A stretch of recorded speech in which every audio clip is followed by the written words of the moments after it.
Whoa, Daddy! It is Father's Day, and there's a lot going on in the sports world. People say this is a slow time of the year, and it is a slower time of the year, but things just keep on going. Over the next 4 hours, my cousin, Vladimir, and I, Dan What's Day. going on? Oh, yeah, brother.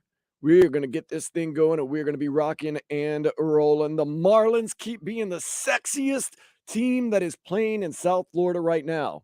They're the only team that's really playing in South Florida right now. Well, Inter Miami. Well, they had a week off, nonetheless. Man, those Marlins, sexy, man. I know they're beating up on the South Florida Nationals. make a deal with the devil with their sports teams. We might have. We might have. My friend Seth, who's watching right now, he told me this. He goes, "Wouldn't it be a cruel joke that the Heat, the Panthers get to the finals, don't win, but the Marlins end up winning the World Series and shocking everybody in South Florida?" Can you imagine? That can happen. It can happen. I mean, it really can happen. They've got good pitching. They've got decent hitting. They've got obviously a good manager. They seem to be doing things right. They're going to probably be around 500, which means they'll probably be around that wild card. And it always seems like a wild card team in the World Series makes a run because they had to play for their life for so long. They're so used to it. And we know this team's a great one-run game type of team. They're 18-5 in one-run games. Whew. Oh, Daddy. Gotta say that. Whoa, Daddy Vladdy. Watch out for the Marlins. Inter Miami, we'll wait and see when Messi gets here. We'll What do you say? He get come in July? He's going to be here in July. I'm guessing Cruz Azul, July 21st. Tickets will start at $500. That's my guess. But Now we're good though. it's all Inter speculation. Miami loves us. Oh, yeah. I love Inter Miami. I don't care win or lose. Stick with my guys. I want to wish everyone that is a father a happy Father's Day. Hug your dad today if you get a chance. Never know when you're going to get to hug him again. So please do that. The Marlins are doing great. College World Series going on. My LSU Tigers, I'm going to tell you a little bit later why they're going to win the national championship this year again. But the biggest story seems to be, I know people here in South Florida don't want to hear it. Vegas Golden Knights. They had their big birthday celebration. It wasn't even a birthday celebration. It was a championship celebration. It's like a birthday because everybody was naked. And William Karlsson got up on stage, basically naked, and started drunk rambling. And I don't know if that was his wife or a PR agent or somebody, but a woman kept following him around trying to take the microphone from him. He just kept going, do it again next year. And she's like, that's enough. She kept going, cut. She looked very embarrassed. So I'm guessing that's his significant other, his old lady. But hilarity. Okay, now the Denver Nuggets, whether you like them, you love them, you hate them, either way, they got pretty rowdy at their celebration. They were cussing all over the place. Their But who doesn't? Like we're acting like this is something new when we see a team celebrate. No, we just love it. Yeah, every team does that. Come on now. Hockey guys do it better than anyone else, man. We got to admit. Hockey guys. You know what they're going to be? I mean, they're going to use that cup, the Stanley Cup, as literally a drinking cup. We've heard stories. Oh, no, we've got some good ones. We had the keeper of the cup, the guy who basically lives his life with the Stanley Cup. So we know, and the sacrifices these guys make. So the fact that when they hoist that cup and they win that title, yeah, man, let them get drunk as crazy. Let them get crazy as they want, man. I'm all for getting drunk during the season too. I mean, it's just one of those things. You got to relax sometimes. Crowder, who works here at 560 WQAM, says he tried to play like 4 weeks without drinking because he thought it would make him a better player. He said it was the worst 4 weeks of his professional career. He went back to partying, living the good life. He said he was loose, easy, played better. Yeah, listen, if that's what you need to succeed on the field, on the court, on the ice, go ahead. That's why I always said to Tiger. Tiger was never the same after he left the Perkins and the random girls, the Rachel Yucatels and all of that. He needed that. That's what he was winning those majors. Got to keep your edge. You got to keep your edge. So, even if you get called out, you already knew it was going to be bad in the public eye, as long as there's nothing creepy or anything like that. Right. But, hey, man, continue doing what you need to do in order for you to succeed. Michael needed to gamble all the time. That's okay. He's got what you do with your money is your business. He's got money to do that. Yeah, I don't understand why people would criticize him like, you're losing money, you're gambling. No. Who cares? Who cares? I don't understand that. Nonetheless, this is the quote-unquote slow season in sports, but some guys, even though it's the slow season, might not be sleeping that good. Why you say that? The Dolphins, the Heat, and the Panthers all have to now start making personnel decisions very soon. Well, I mean, Dolphins, I think they're already done. I mean, they're about to enter they're about to enter training camp. I mean, the decision you'll make is doing cuts and stuff like that, but they pretty much know who their roster That's is. what I'm saying. Some people might not make the cut. Some people might What do you not make think? But like the give me- roster. what name don't you think is not going to make the cut? That's a prominent name. No, I haven't said anybody. I'm just saying for some guys. I didn't say that. Now the Heat, I'm guessing this team's going to look a little different next year. They need to. There might be some new faces. So the old faces might not be there. But We'll they're find out. strapped. They are strapped. God, they spend a lot of money. They got that luxury Let me ask you tax. this. Ooh, Arva Who- Ritchie. Do you think they can run this team again? No. I mean, Ross could look at you and say, "Hey, man, I got to an Eastern Conference final and an NBA final with this roster. Like, you really can. Like, Riley's got y'all really good. Step by step. 1 year, Eastern Conference Finals. The next year, NBA Finals. Third year, it's a 3-year program. Win the finals. There you go. But you know that the roster needs change. They can't score. But, Can't mess with the results, though, either. Or they got to change the roster. We talked about this yesterday. Beal, Lillard. Mhm. You even put Zach LaVine's name in there. They definitely need scoring to improve to contend. You're not going to be you're not going to be so lucky, if you go in a series against Giannis now and he's a little banged up. You know what I'm saying? You might go against a fully healthy Giannis. I think you in Boston, we don't know what's going to happen there, but you're going to have to make some moves to contend in the East. All the teams in the East, all the contending teams in the East are going to have to make moves to contend. So, but can Riley run it? But I'll tell you you this. can't make a move. Can you run this team again? No, I don't think you can, but I didn't think you could last season. And I was right up until we got into the playoffs and outside of the playing game. I will say this. I am way more confident and comfortable with the Panthers running it back than I am with the Heat running it back next year. Is that a fair thing to assess and say? You're more comfortable if with the Panthers run it back with. Yeah, absolutely. Absolutely. Yeah. Okay. You got a young star. You got Kachuk. You got Bobrovsky. You got Alex Barkov. Lyon. You might have Spencer Knight coming back. Nah, Panthers are good. Panthers are fine. Yeah. Maybe a tweak here and there, but I don't see any major changes they're going to have to make. No. I don't see it. But we're going to break it all down throughout the day. We're going to get into it all. We're also going to do some Father's Day stuff and everything else. But right now, let's get to the headlines. Once again, I'd like to thank everyone for joining us on the Twitch and YouTube page. 560 WQAM. I know Arva Ritchie, he is diving in, man. I appreciate all the comments. You can also listen to us on the Odyssey app around the world and 560 WQAM. The Marlins got their 40th win of the season yesterday, defeating the Nationals 5-2. Braxton Garrett pitched 6 innings, giving up 1 run and striking out 8, while Luis Ariz went 1 for 4. The Fish go for the sweep today at 135.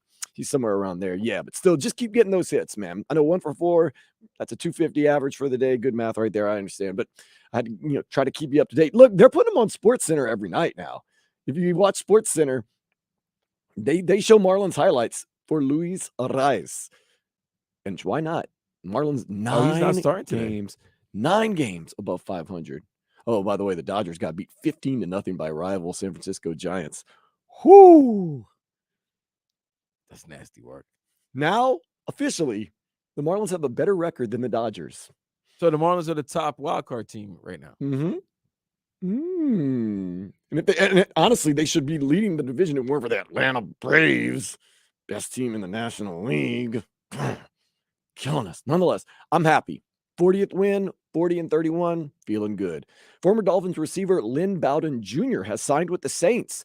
Bowden played 10 games for Miami in 2020. He had a hamstring injury in 2021 and was cut last season. The Fins, they have completed minicamp and they await training camp. Right there, not much ado about nothing, Lynn Bowden Jr., but moving on in his career, see what we can do in New Orleans with Derek Carr. Dolphins already cut him. They're not worried about that ex-girlfriend. Prep star Elias Rudolph says Miami made tremendous impact on him during his weekend visit. The 4-star edge rusher is from Deerfield Beach and is also considering Michigan. Right? Go where you want to go, but just think about it. The U and Michigan, the big house. Whoo. And you're from Deerfield Beach. Let's remember. Elias, I'm telling you, man, those winters are nothing nice. I went from Louisiana to Wisconsin. I thought I liked the cold. I didn't. He'll have fun in Michigan, man. I didn't like Ann Arbor that much. He'll have fun in Michigan. I did not like Ann Arbor. I mean, it was one of the schools I had on my list. He'll have fun in Michigan. I Trust don't me. know. Okay, it's kind of generic. I'm just being honest. I chose Wisconsin over Michigan. He'll have fun in the Midwest, man. Let him go to Michigan, man. No, Detroit. You have more fun here. He's used to down here. Detroit's still like an hour and a half away from Ann Arbor. That's good. That's how you listen. I want him to go to. You want the kid to stay home, but sometimes kids want to leave. That's fine. If you want to leave, leave. I'm saying he's not gonna go either way. You're not choosing wrong. You're either gonna be in the big house or you're gonna be at the U. I know teams do this, but when they have players that are from the South and warm climates, they try to schedule their official visit early into the football season and not middle and late because they don't want you seeing that gray, cold, snow, freezing, windy. I mean, but you're gonna see it once you play the, when they play the game, big game against Ohio State. So there's some snow. Yeah, but you can't truly brace if you don't know cold weather. And you were raised in cold weather, Vlad, so you understand it. You can't truly understand what cold weather is until you actually experience and live it day in, day out.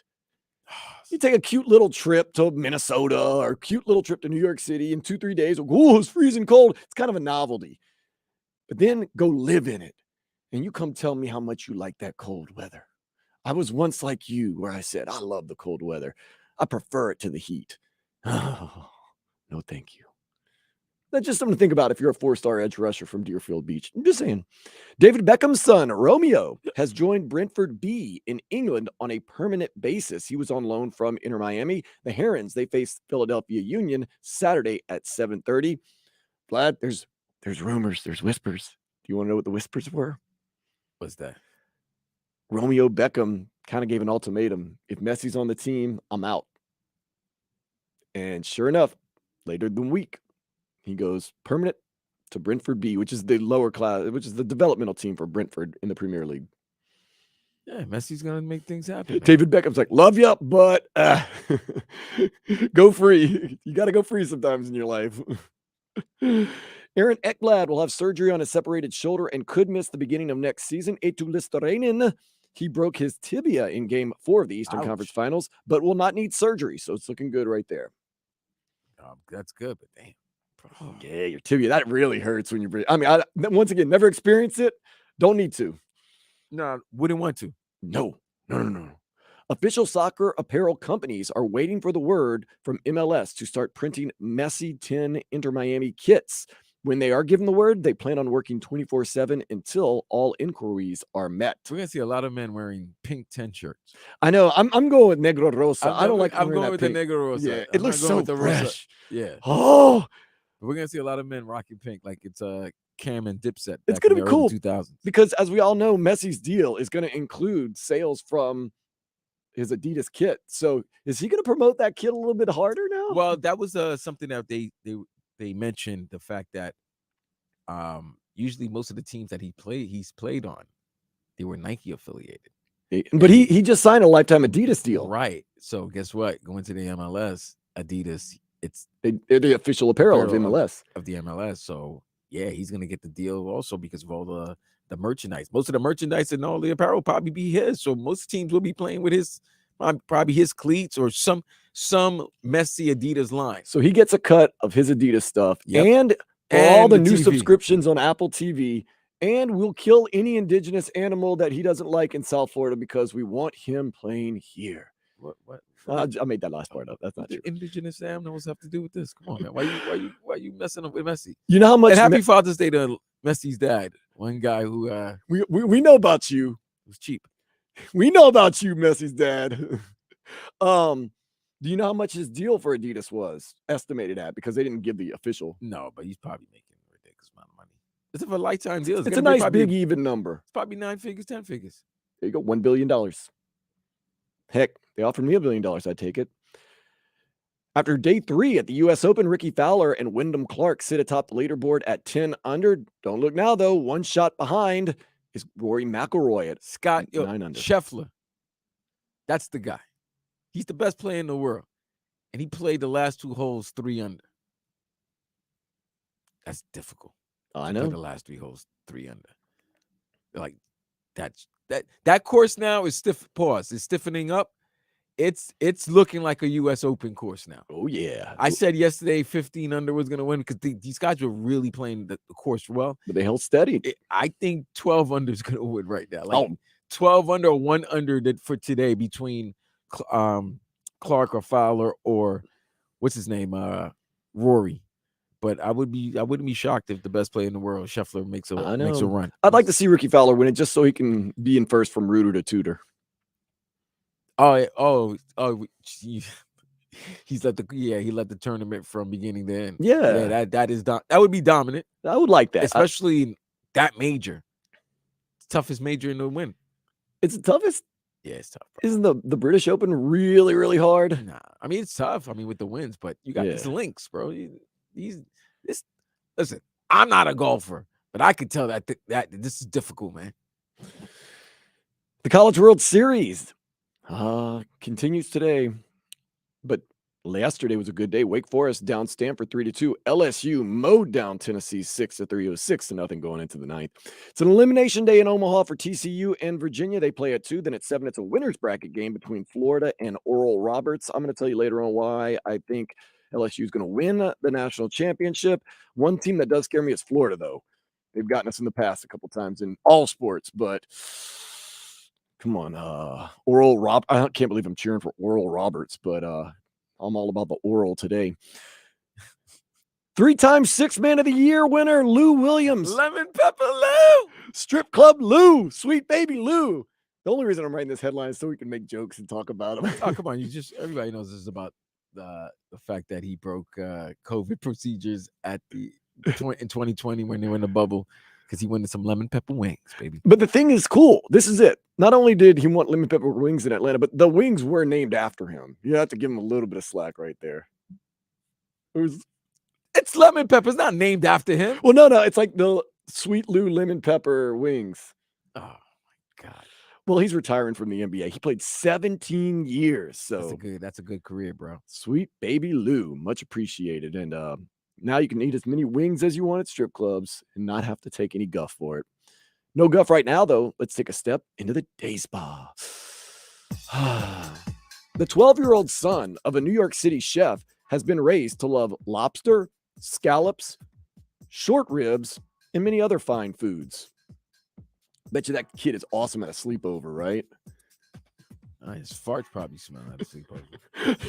I was thinking, like, you kids want peanut butter and jelly? Yeah. No, I'd like a nice creme brulee, and on the side, he doesn't even know what a Big Mac feels like. Some faux gras, maybe some caviar, escargot. Oh, no, he knows he knows the finest things in life, man. He knows the finest cuisines. He doesn't even know what he doesn't know what a spicy chicken sandwich is. You want a hot pocket?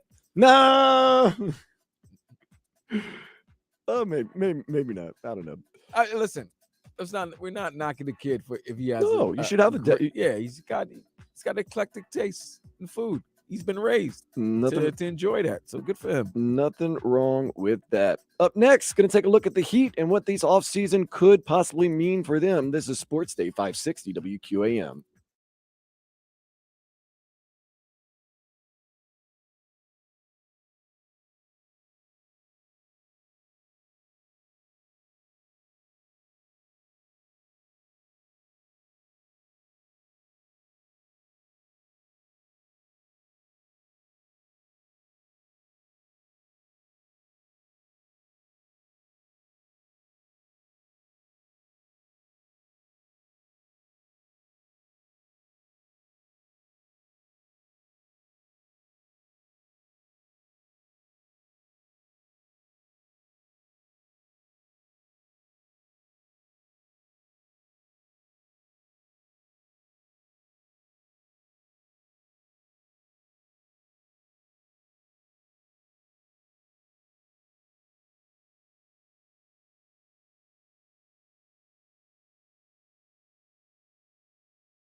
Special Sunday Father's Day Sports Day 560 WQAM with my cousin Vladimir Louis song at Vlad 2078. I am Dan Day at Dan Day Radio. Maybe one day. I didn't get around to getting on that OnlyFans last night, Vlad. I was kind of busy with some things, but no worries. At Dan Day Radio Dong is going to be up soon enough.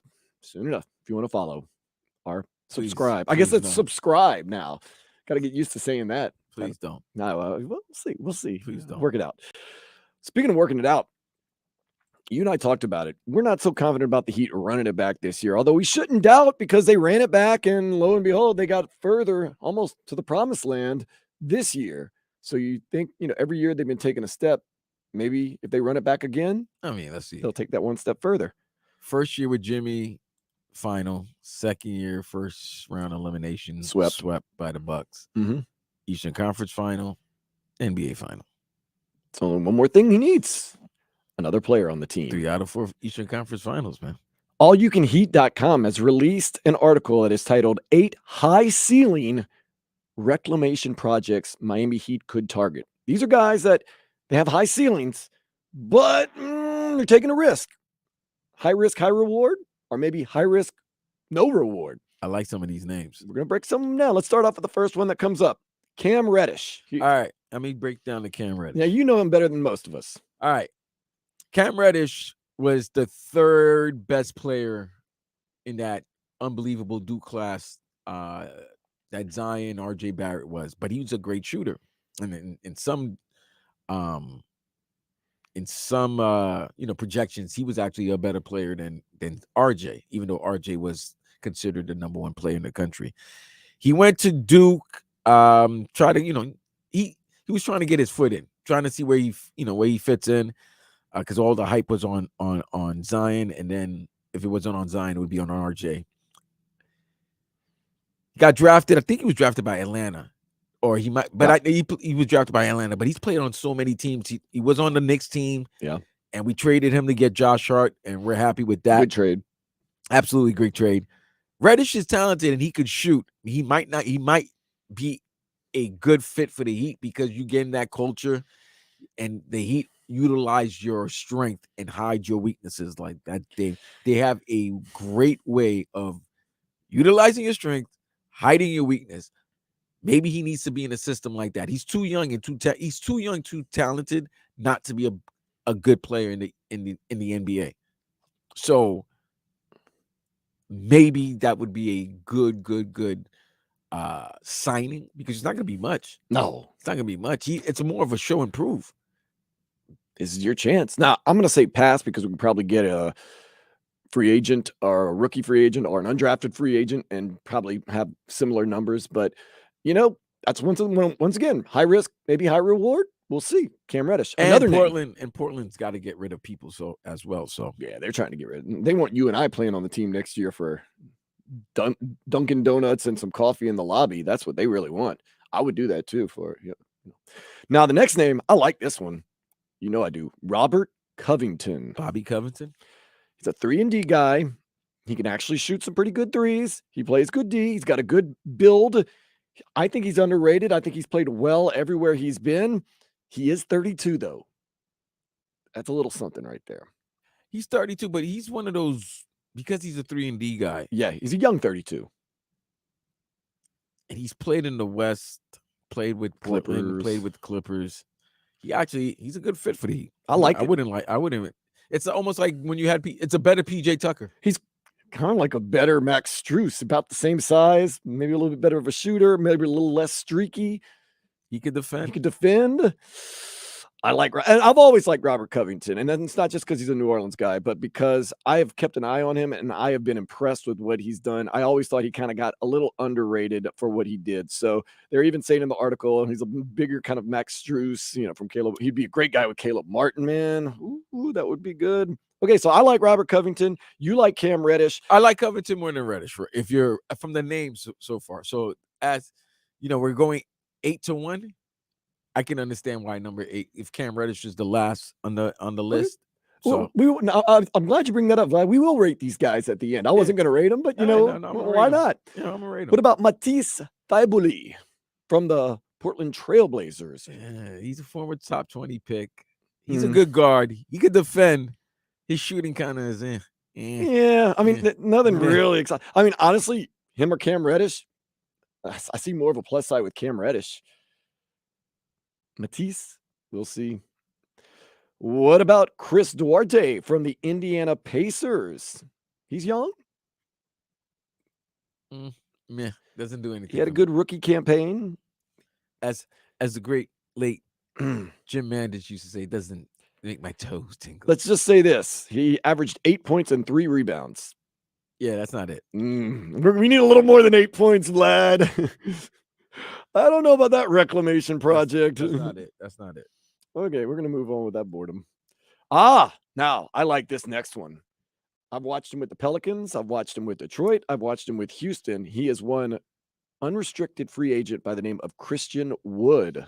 Nah, bro. No. Mm-mm. No. Mm-mm. When he gets the chance to play, he is a baller. Yeah, when he's always either hurt, and for his size, he doesn't rebound or he doesn't do much. He's really a guy that wants to be outside the arc all the time, taking jump shots. He was a 2010 guy in Houston his first year there. But guess what, Dan? You know, for bad teams, there's got to be a guy that put the ball in the hoop, right? Yeah, he was on a really bad Pelicans team. Okay, when I then. watched So him. if you're the 10th most talented offensive player on a bad team, you can average 20 points. Yeah, but he shows that he can do it at least. No. I like him. I've seen his skill set. I like the skill set. I like that he can relieve Bam from some of his duties. He's got some decent size. But he doesn't rebound. He can score. He's a big man that you could take him inside. He would. Oh, come on. In the Knicks series or against Milwaukee, they would abuse him. He's not even. Come on, man. There's not even bigs in the West, and he wasn't exposing them. They would. Come on. He took a bad hit this past season with Dallas. He was supposed to be the second guy to help Luka. He didn't even play that much in Dallas, did he? No. They took him out. That's what I'm saying. This is a reclamation project. Maybe we can get him going right again. He'll be a good addition. He and Bam in the backcourt or front court. I like that. I think they'd be a good 1-2 punch right there. I think you like a couple of leaders, man. He's light in the ass, or I don't see it. Don't like him. No. What about Orlando's Jonathan Isaac? Isn't he a former Florida State guy? FSU. He still hasn't Lots of lived up. injuries. Yeah. I just don't want to take. I mean, once again, love Victor Oladipo. I just don't want to take on another injury project, man, because we know how it could possibly end. And if you've had injuries over the past 2 seasons and barely played 11 games, 11 games in 3 seasons, I take that back. Look at the guys that you're naming. That was the problem with the Heat this past season. There was a lot of injuries that affected the team. Yeah, and there was no consistent lineup up until the end of the season, which was why they made their run. But that was why the season was so up and down last year. They had this past season because there was a lot of injuries. So, were you going to sign guys who also are injury prone? Yeah. And Vlad, there's always these red flags and there's these deal breakers in relationships. I can't get past this. 11 games in the last 3 seasons. I can't do it. Nah, fam. Can't do it. Sorry. You stealing money. I know this one's going to be exciting for everyone. Oh, goodness. Reclamation project. Maybe the biggest reclamation project in the NBA. Unrestricted free agent, meaning whatever. Go where he wants or wherever someone will take him. Dylan Brooks. Heat culture. Okay, when we were talking about this right before the segment began, and then you said his name, and I'm like, you know what? He does fit heat culture. And then boom, I remembered that man couldn't hit the side of a barn. Let me go old school dad references today. I got you on that Happy one. Father's Day. Bro, the Lakers left that man open. It was like, go ahead, shoot. Go ahead. And he was missing everything. And I know it's shocking because if you really looked at his numbers, other postseasons, he actually scored. He was like the second leading scorer the postseason before. And he's averaged 17 points. But yeah, he truly regressed. Your defense wasn't really all of that. His past season, he averaged 14 points, 3 rebounds a game on a career worst, 40% shooting from the field, 33% shooting from 3-point range. In a contract year. Yeah, so bad that his team just said, "Gah." They let you know out the gate, we not bringing you back. It was like the day after they got eliminated from the playoffs. We're not bringing you back. I was like, Did I read that right? I don't know. I don't know, but you think maybe he gets in on there, the cheap, if he's coming on the cheap, gets into the Heat culture, works at it, gets really hard. Maybe he raises his average to 18 points a game, gets some better shooting. If he's coming on the cheap, I don't think it's a bad signing. But if he's expecting to get some type of money, no. But Dylan Brooks, defensively, yes, that I think he fits the Heat. He definitely fits the Heat. But offensively, that's what the Heat need. They need offense. They need scorers, and Dylan Brooks is not that. And the last reclamation project, I like this guy. We talked about it yesterday. I hope he ends up with the Heat. We've been flirting with him for years now. Is the Atlanta Hawks' John Collins, the guy that brings his suitcases to every single game, whether it's home or away, because he is always in trade talks with people. I like him. I think he's a good player. I think he needs a little nurturing. And who better to nurture him than Heat culture? Is he a free? No, it's trade, right? It would have to be a trade. It'd have to be a trade. They'll never just let him go. I don't understand. I don't understand why you would trade within the division. Like you're giving your op talent. Like I can't see that. I can't see you giving your rival. He's fallen from the good graces of the Hawks. Apparently, maybe their relationship is just sour, and you just want to get him out. Yeah, but they're gonna want something back. Yeah, but maybe the Heat can offer something more than other teams could offer. I still think DeJounte Murray and John Collins, that's going to be a big ask for the Heat. I don't see that happening. I see you have a better chance of trading for Bradley Beal than Dame. I know these are 8, what you said, reclamation projects. Yeah. But high ceiling reclamation projects, no. Possible. I would say this, though. You could sign one of these guys and then make a big deal for Dame or Beal. Then you got a team. Then you got a pretty legit squad. So I like John Collins. You don't like John Collins. I don't think you should trade that. Is what you're giving up to get John Collins. That's what I'm. Do we like Dylan Brooks? I don't know, man. I don't feel right. I don't feel right. Why you don't feel right? I mean, I just feel as though I know Heat fans would definitely want, definitely accept him. Okay, I take and him. The fact that he hates LeBron will make the Heat fan base even. And he works hard. Right. The Heat fan base will like him more that he hates because he hates LeBron. It kind of seems like he'd be a good accentuation to Jimmy Butler. They seem like they would play well together. All right, everybody. Our boy Trevor saying Fred Van Fleet. Yeah, that's not a reclamation project. It's not a reclamation project. That's an all-star. And also, that would be weird to have Fred come in and that'd be some points. And Lowry's in the back. It'd be like role reversal. Kyle Lowry's still counting that $30 million next year. Remember, the reason why Lowry was available to be traded was because of they believe in Fred Van Vliet. And then now he's going to take his job over again. Get out of my life! And by the way, if you get Van Fleet, what are you going to do? That's 3 point guards you're going to have. Yeah, you're going to have to get rid of somebody. You can't get rid of Lowry because you got to pay him $30 million unless you want to pay it over 3 years instead of 1 year. I don't know. Unless they're going to do that. What's it called? Wave and Reach? Raven Reach or something? Wave and Reach. Yeah. Wave and stretch. That's what it is. Wave and stretch. So instead of paying, if you cut Kyle Lowry, you can now pay a salary out over 3 years. Okay, so this is basically what they used to have. What they had that back in the days.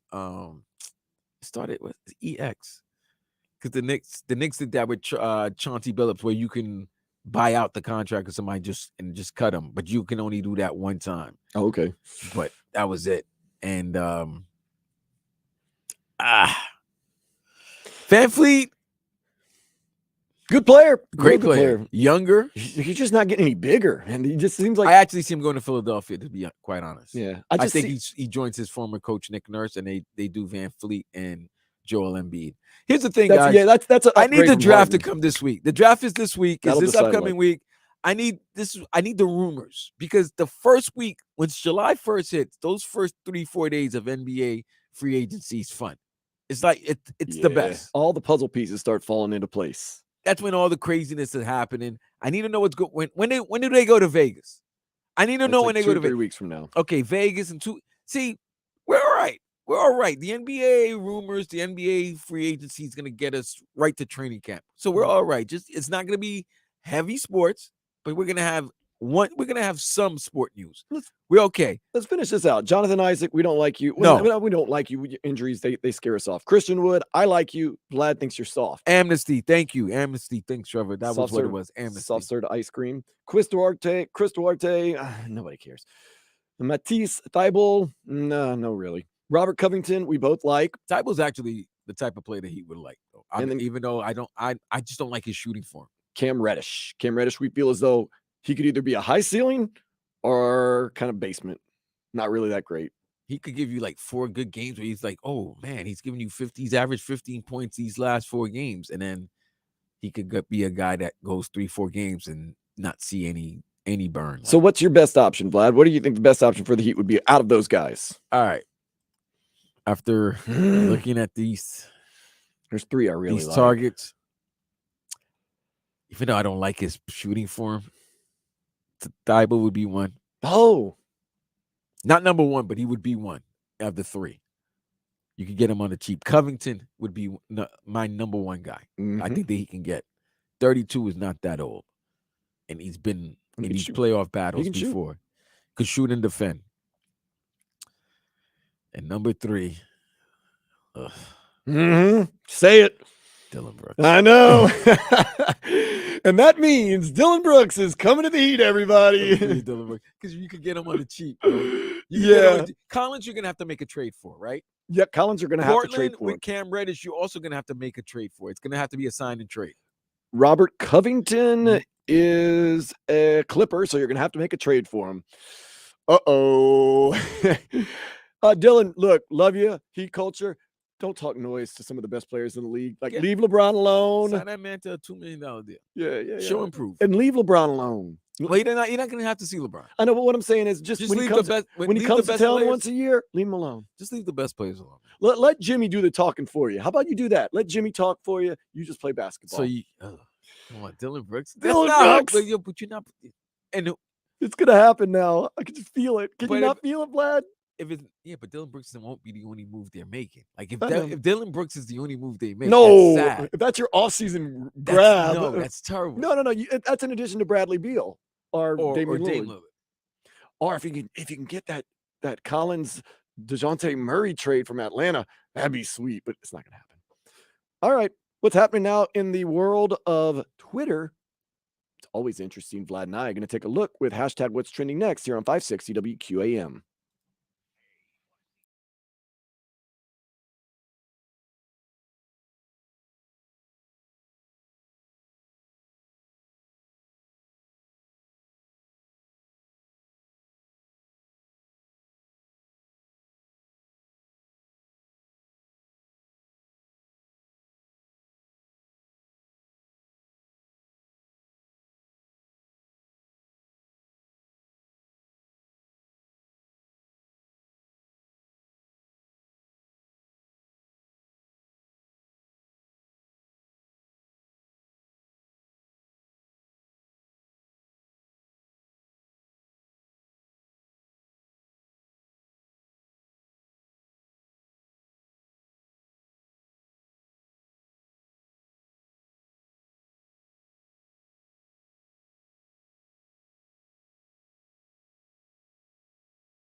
Sports Day 560 WQAM. Happy Father's Day. Whether you have a child, whether you're a father figure to someone, or whether you're a pet dad. If you have a pet and you consider it your son or daughter, hey, that's your business. You celebrate Father's Day the way you want to. Vlad, Is pet dad weirder than pet mom? No, pet moms. That's cool. That's Cat? cool. Nah, I don't know about that. What's weird, like if one of my whatever friends, purple would say like, "Oh, guess what? Guess what? Chippy bought you a present." I'm like, "No, Chippy didn't buy me a present. Don't do that." Like, or "Ooh, Cinnamon bought you cinnamon in winter. Your bunnies bought you something nice." Like, no, they didn't. Don't do that. Like, I don't want a gift from my animal. Yeah, that's nasty work. It's weird. Man. It's just weird. That's nasty work. Okay, what is trending right now on Twitter at Vlad2078 at Dan Day Radio? Hero is trending on Twitter. I'm not talking about I need a hero. We're talking about HERRO. NBA Central says Miami has offered Kyle Lowry, Duncan Robinson, and multiple first-round picks for Bradley Beal, but no Tyler Hero. Apparently, that's all the buzz. Heat Nation not ready to get rid of Tyler Hero, it seems No, like. well, maybe Washington doesn't want Tyler Hero. I mean, he has a contract. He signed, and maybe Washington doesn't want any big contracts because they're trying to rebuild and maybe go after their own whale, their own big whale in free agency in another year or two. So that's probably the cause. But if you could keep Tyler Hero and all get the Bradley buzz Beal online I wouldn't be. I think if you're a Heat fan, you wouldn't be upset with that. No, don't be upset with that at all. All the buzz online, Miami Heat are closing in on a deal to acquire all-star guard Bradley Beal. Tyler Hero has not been linked to said deal. That sources are telling ESPN. So it's looking like Tyler Hero's off the board when it comes to Bradley Beal. Okay. I like it. Is he going to be off the board for Dame Lillard? Because let's be honest, Dame Lillard's in a different category than Bradley Beal, if you ask me. That's just me. You like Dame more than Brad? Yes. Of course. Of course. It's a guy that he's just a living, breathing, walking bucket. So all the talk about Tyler Hero not being part of a Bradley Beal trade, which if you're a Heat fan and you can get that happening, I mean, if you can get rid of Duncan Robinson and Kyle Lowry, I don't mind. I told you yesterday, I don't mind the first round picks because if you get Bradley Beal or Damian Lillard, you're going to be good most likely every year. So those picks are going to be really late first round picks anyway. I'm not too worried about that. And I know people go, there's some diamonds in the rough that you get. Yeah, but most of the time you don't. And you don't really need them. You're going to be fine. You're going to be good. Do you see anything else that happens to be trending right now, Vlad? You saying Bradley Beal, right? Well, it's funny. His teammate, Kristaps Porzingis, is also trending. He's deciding to opt into his player option. He's deciding to opt in. He's going to make $36 million. But with the way the Wizards are looking right now to rebuild, this could be just opt in and trade me to another franchise. Porzingis is a very interesting player. Yeah. He was very effective last season, and he actually he was banged up, but he actually tried to play. Like, he actually played a lot of games last season. He actually had some good seasons for the Knicks. Really good game. He was efficient and productive, and he's only 27 years old. Yeah. He's still young. He's a unicorn. Yeah, there's some games he's like you look at it and you're like, wow, he really is a great player. And then there's other games you look at him, you're like, that dude was hot trash tonight. Interesting. Who's going to take that risk with Porzingis? It's never really in the long term worked out anywhere. Like in Dallas, he thought it was going to be perfect with he and Luka. He misses New York. He's talked about he appreciates his time. Looking back, he appreciates his time in New York. I don't know. He's opting into his $36 million option, and we'll see what happens. Do you want him back with the Knicks? That's not a yes. It's not, but it's not a no as well. It's not a no as well. Because, dude, you know what he offers you? A 7-foot guy sniper. A 7-foot sniper. Like, right now, listen, basketball has evolved all these years, right? But it hasn't really. In the fact that there's one play that nobody seems to be able to defend. The pick and roll. The pick and roll used to be a big man and a little man. Now anybody picks and rolls. You see the point guard and shooting guard pick and roll. Yep. Wherever they can get the matchup they want. I do love that the NBA has evolved a lot, but still the main play is just pick and roll. Let's Pick go. and roll. Pick and roll.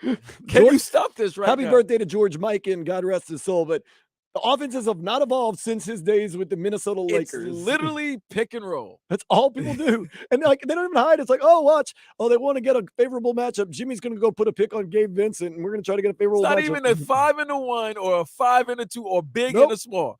I've seen point guard and shooting guards do pick and roll. Yep. So with that being said, you pick and roll with KP, that's deadly. Yeah, it's gonna Because he can shoot the three and he's athletic enough to drive the ball. and he can make some catch plays it. inside. Right. So Yeah. you got to look at something like that. And he's 27 and he's taking a better care of himself and his body. And I think right now he's at that point. Everybody's at that point right now. You 5-7 years in the league, you starting to make your money. You kind of want to like, can I make the playoffs? Can I win a title? I think it's that time for Porzingis right That's now. it. One last thing that's trending since it is Father's Day. Al Bundy is trending right now. One of the greatest TV dads of all time. One of the greatest of all time. Married with children. Al Bundy, Peg Bundy. Oh, so great, so funny. I think to this day, I think the show holds up. If I would watch it today, I'd still be laughing and enjoying it. Absolutely. Like we were saying, Martin comes on BET like 8 hours a day, and it Watch doesn't Married get with old. Children on TBS. I'll watch it all the time. I'll watch it. Nick at Night. And I think it even kind of stands up, say, oh, they might get canceled nowadays. I don't know. I think, Married with Children is Married with Children. Nah, there probably some episodes that might not have made the air. But it is what it is. Like, it's one of those programs. Like, it never did try to be like classy or anything like that. It was always just hot sweat and regret. So Al Bundy, happy Father's Day. Up next, I'm going to get you caught up with everything that's happening in the sports world and the world in general here on Sports Day 560 WQAM.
Sunday fun day here on 560 WQAM with mon cousin Vladimir Louison. I am Dan Day. Appreciate everyone that is texting and tweeting in 305-567-0560. Also on the Twitch page and the YouTube live page. Just type in 560 WQAM. Our dude Trevor, he sent in, the Wizards have been irrelevant ever since they got rid of Gilbert Arenas.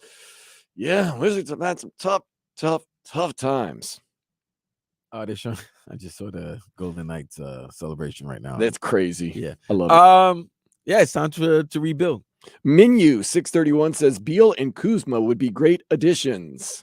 I don't think you want Kyle Kuzma. I don't want Kyle Kuzma, man. South Florida, Kyle Kuzma. Nah. It's so funny when Anthony Davis requested out of New Orleans, and it was obviously known that he was going to go to the Lakers.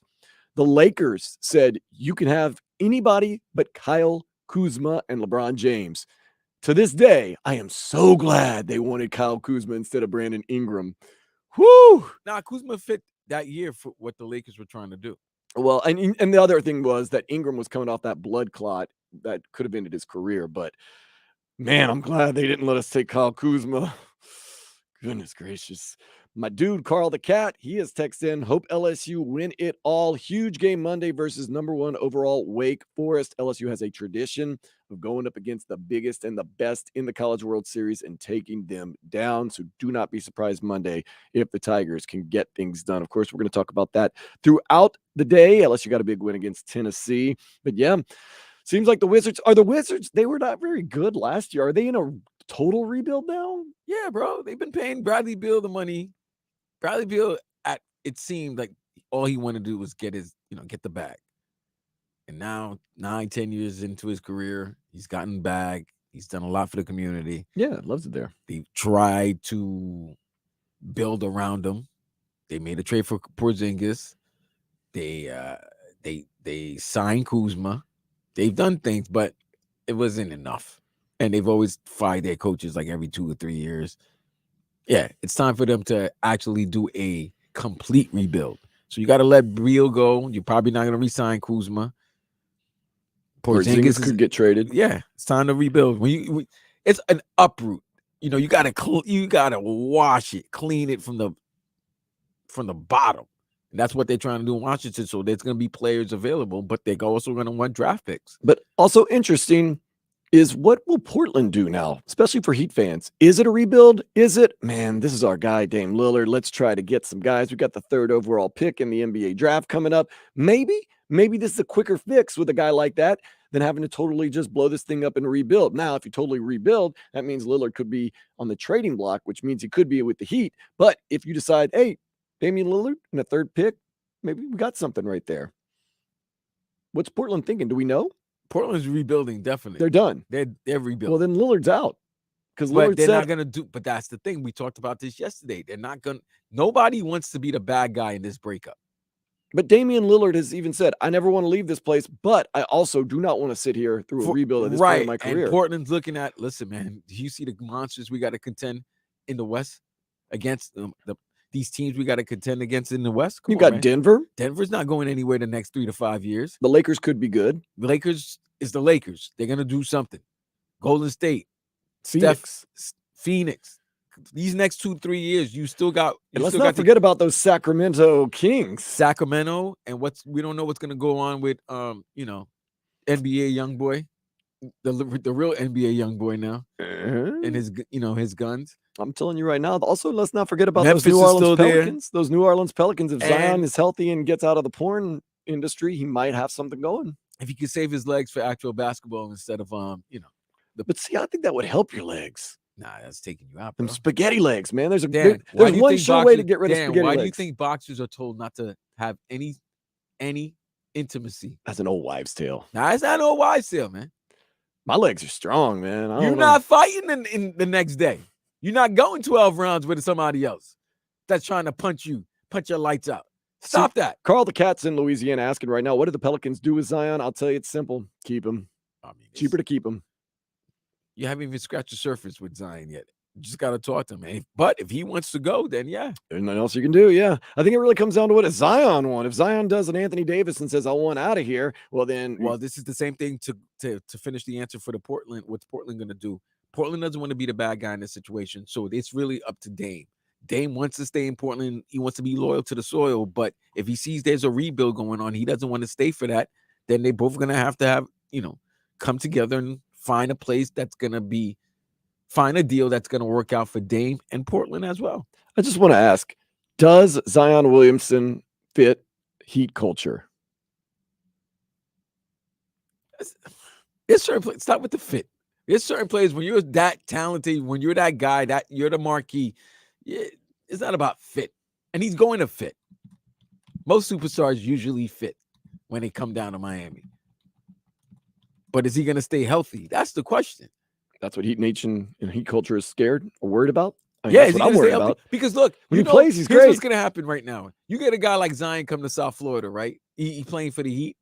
If he's eating somewhere, they're gonna be like, "Oh, you see, look at this guy. He's eating all this food. Look, it's gonna be pictures, all of that. Everything's gonna be so focused on his shape and his weight, and how many games and his health. He needs to publicly, like, even on social media, all over the place, have a dietitian and show off all of his meals and like document that. Maybe even have a food vlog. That way, people can just be like, "Oh, look, he's eating healthy. He's doing this." See, this is why I'm gonna be the bad guy here. Don't be the bad Instead guy. of spending money on these girls, why don't you spend money like LeBron does on his body? But you could answer a lot of questions by vlogging all your food and your workouts. Vlog it all day, every day, so people are sick of it. Pay $2 million to work on that body. You're making 9 figures. $2 million on your body. You could That's probably okay. make money vlogging and on social media being an influencer even. Why not? Is it just as simple as I want to do what I want to do? Ben Simmons has that. Ben Simmons has that problem. You need to get up 500 shots a day. I don't need to do anything. Okay. Now you can't hit the broadside of a barn, as you would say, Vlad. Okay. Let's get to these headlines. The Marlins got their 40th win of the season yesterday, defeating the Nationals 5-2. Braxton Garrett, 6 innings, giving up 1 run, striking out 8. Luis Arraez went 1 for 4. Today, the Fish and Jesus Luzardo will be taking on the Nationals, going for that sweep. It's going to be starting in just a couple minutes, 1:35. So we're going to get up on the TVs. We're going to start yelling and screaming and hooting and hollering at my lady. Can't wait for these Marlins to keep winning. Former Dolphins receiver Lynn Bowden Jr. has signed with the Saints. Bowden played in Miami in 2020. He did 10 games with the guys, had a hamstring injury that kept him out of 2021, then was cut last season. Of course, the Fins, they're in no man's land right now. They're between minicamp and training camp. Can't really take too much from minicamp and training camp other than Tua look sharp. Is that what we say always? Every minicamp and training camp? All the quarterbacks look sharp. Okay. Especially when there's no defense going against them. Let me break it down for you, Vlad. I'm not saying this is what Miami says. Every team, every player, every mini camp, every training camp over the past 50 years, these statements. Quarterback looks sharper than I've ever seen in my life. We're bigger, stronger, faster, and better than we've ever been. We understand each other better. We have better chemistry. The sky's the limit. Am I saying anything that hasn't been said by every single team, by every single player, every single minicamp, every single training camp over the past 50 years? No, you haven't said. You're not saying anything different. That's literally what it's almost chapter 1. I mean, OTAs. This is how you answer all of it. Oh man, what an OTA! Oh, we look terrible. We hate each other. I mean, we're out of shape as hell, but we don't care as much about the season. They're not going to say that. So we'll see. Prep star Elias Rudolph said Miami made a tremendous impact on him during his recent weekend visit. The 4-star edge rusher is from Deerfield Beach, but is also considering Michigan. Hey, do what you got to do, man. But hopefully the U can just keep getting, what is it, the state of Florida? The state of Miami? State of Miami. Got to get the state of Miami going, man. State of Miami. CBS Sports reports that the Suns and the Heat are in talks with the Wizards about acquiring Bradley Beal. The guard has a no-trade clause, but would be willing to waive it for the right team. That's not the real story right here. What's the real story? It is said that Tyler Hero not included in a deal that could get Bradley Beal to the Miami Heat. It's been widely reported by sources. And I can see that. Remember, they said that it's not going to cost you much to get Bradley Beal. Right. It'll cost you less to get Bradley Beal than it would Dame. But my question is this. You said Phoenix? It's Yes. also an interest. What are they trading? Who's the point guard of that team? But I mean, they don't have anything. Which is why I'm saying Washington is not really asking for much. Wow. I mean, Phoenix probably can give you like a player, a DeAndre Gatorade, Ayton, a maybe could be- Gatorade bottle. No, they probably could trade Ayton. Yeah, Ayton and some Gatorade. We'll pay for your Gatorade for a year. Is that the deal? I mean, maybe. I mean, Ayton's making a ridiculous amount of money. Pull so- a Billy Bean. Can you fill up our Coca-Cola machine for the rest of the year? Like, Phoenix is in a bad spot, man. Oh, you know what? I forgot about that. I see. That's a good point. I can see why they make that move. Then they can sign Chris. Nah, Chris Paul is gone. They already cut him?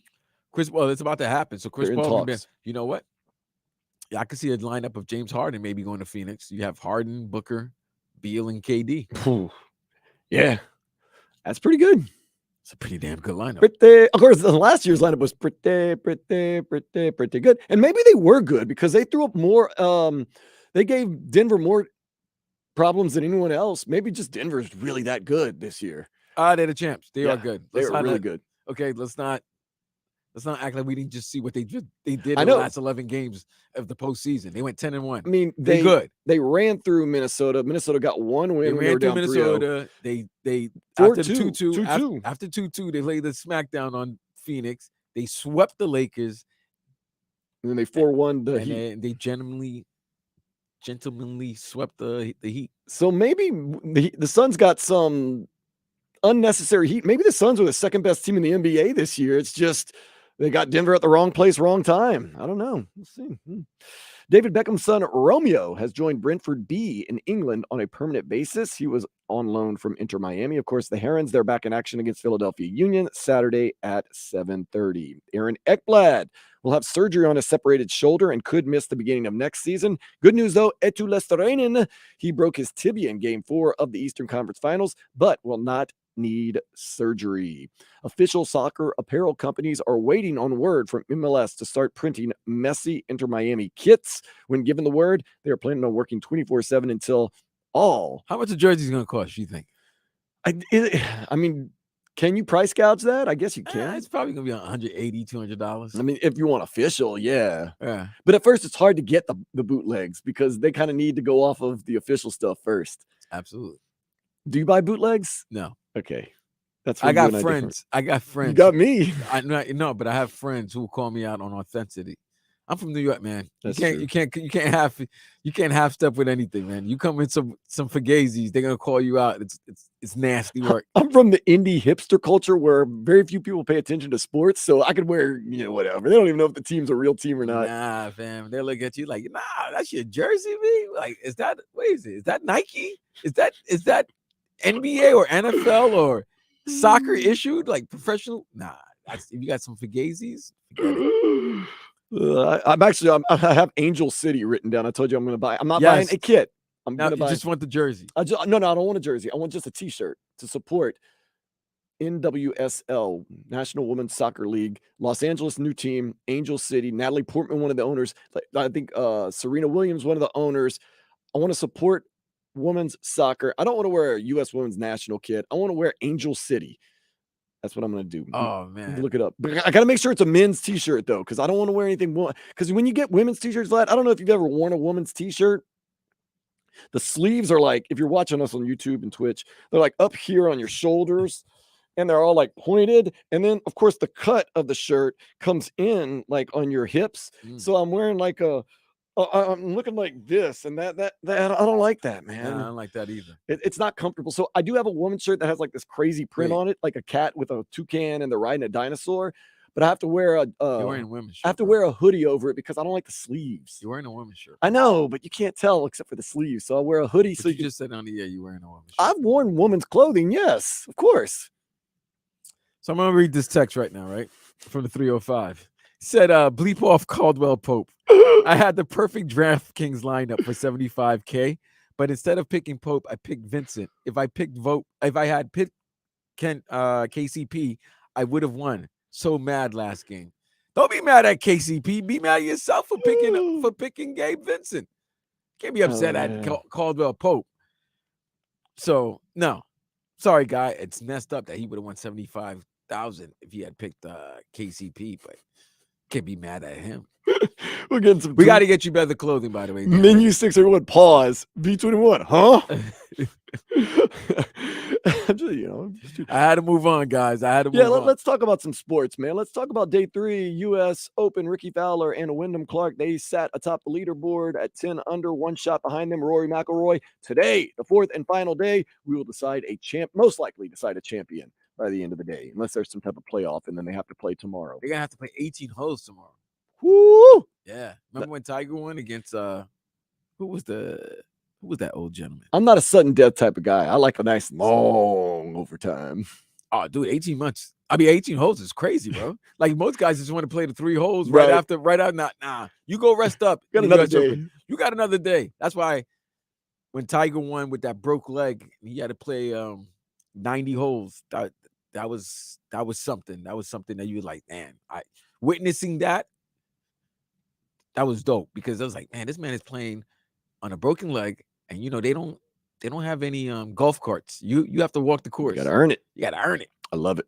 LSU earned it yesterday at the College World Series, defeating Tennessee 6-3. I told you I was a little worried about that game, but I forgot that you had Paul Sykes on the mound, who throws 100 miles an hour all 9 innings. We'll get to that in just a little bit. Nonetheless, LSU going to be playing Wake Forest. That's coming up on tomorrow. Today, though, you're going to get an elimination game between TCU and Virginia at 2. And then at 7, you get a winner's bracket game, Florida and Oral Roberts. And Lemon Pepper Lou Williams has retired from the NBA. Shout out to Lemon Pepper Lou. Man, now I'm hungry.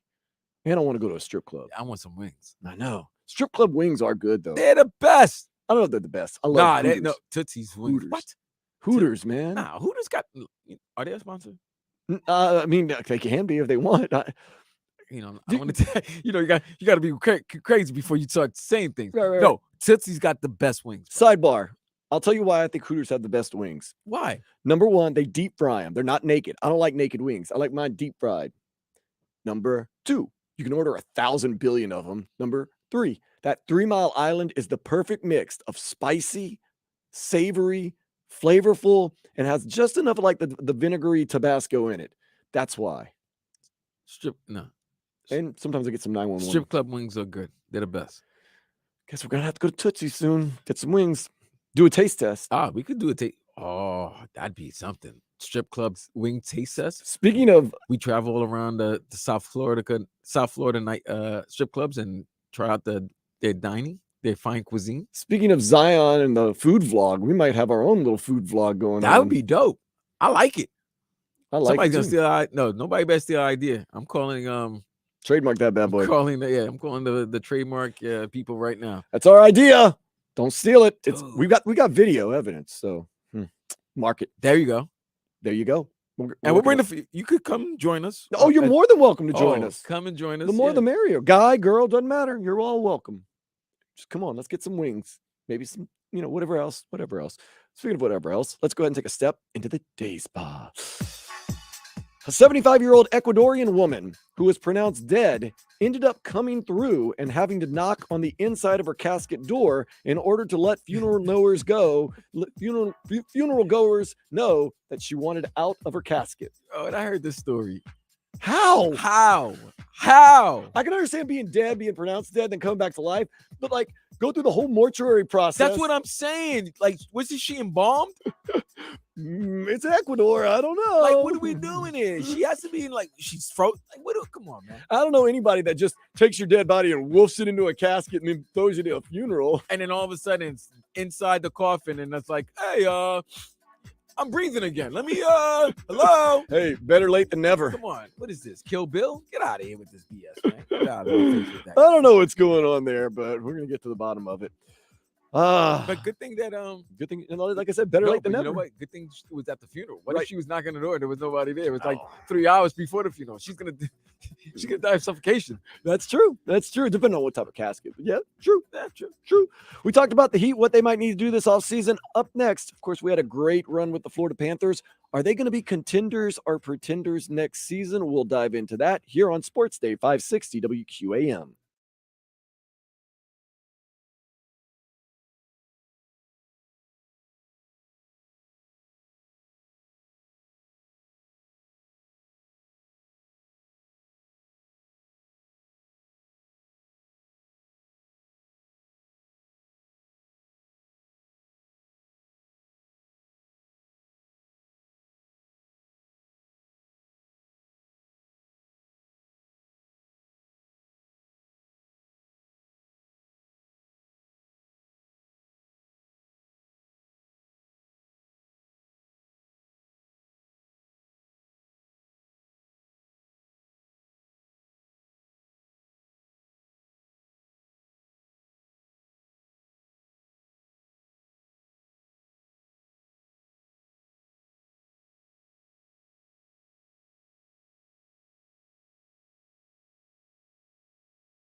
It is Happy Father's Day on Sports Day 560 WQAM. It's also a Sunday fun day. Vlad and I are going to be with you till 4 o'clock. Then we're going to be back with you tomorrow morning at 6 a.m. for the Joe Rose Show. So from 6 to 10, Vlad, I'm going home. I'm going to make some of my pasta, put some butter, put some spices in there, eat, maybe take a walk and go to bed. I'm going to try to get a couple hours of sleep tonight.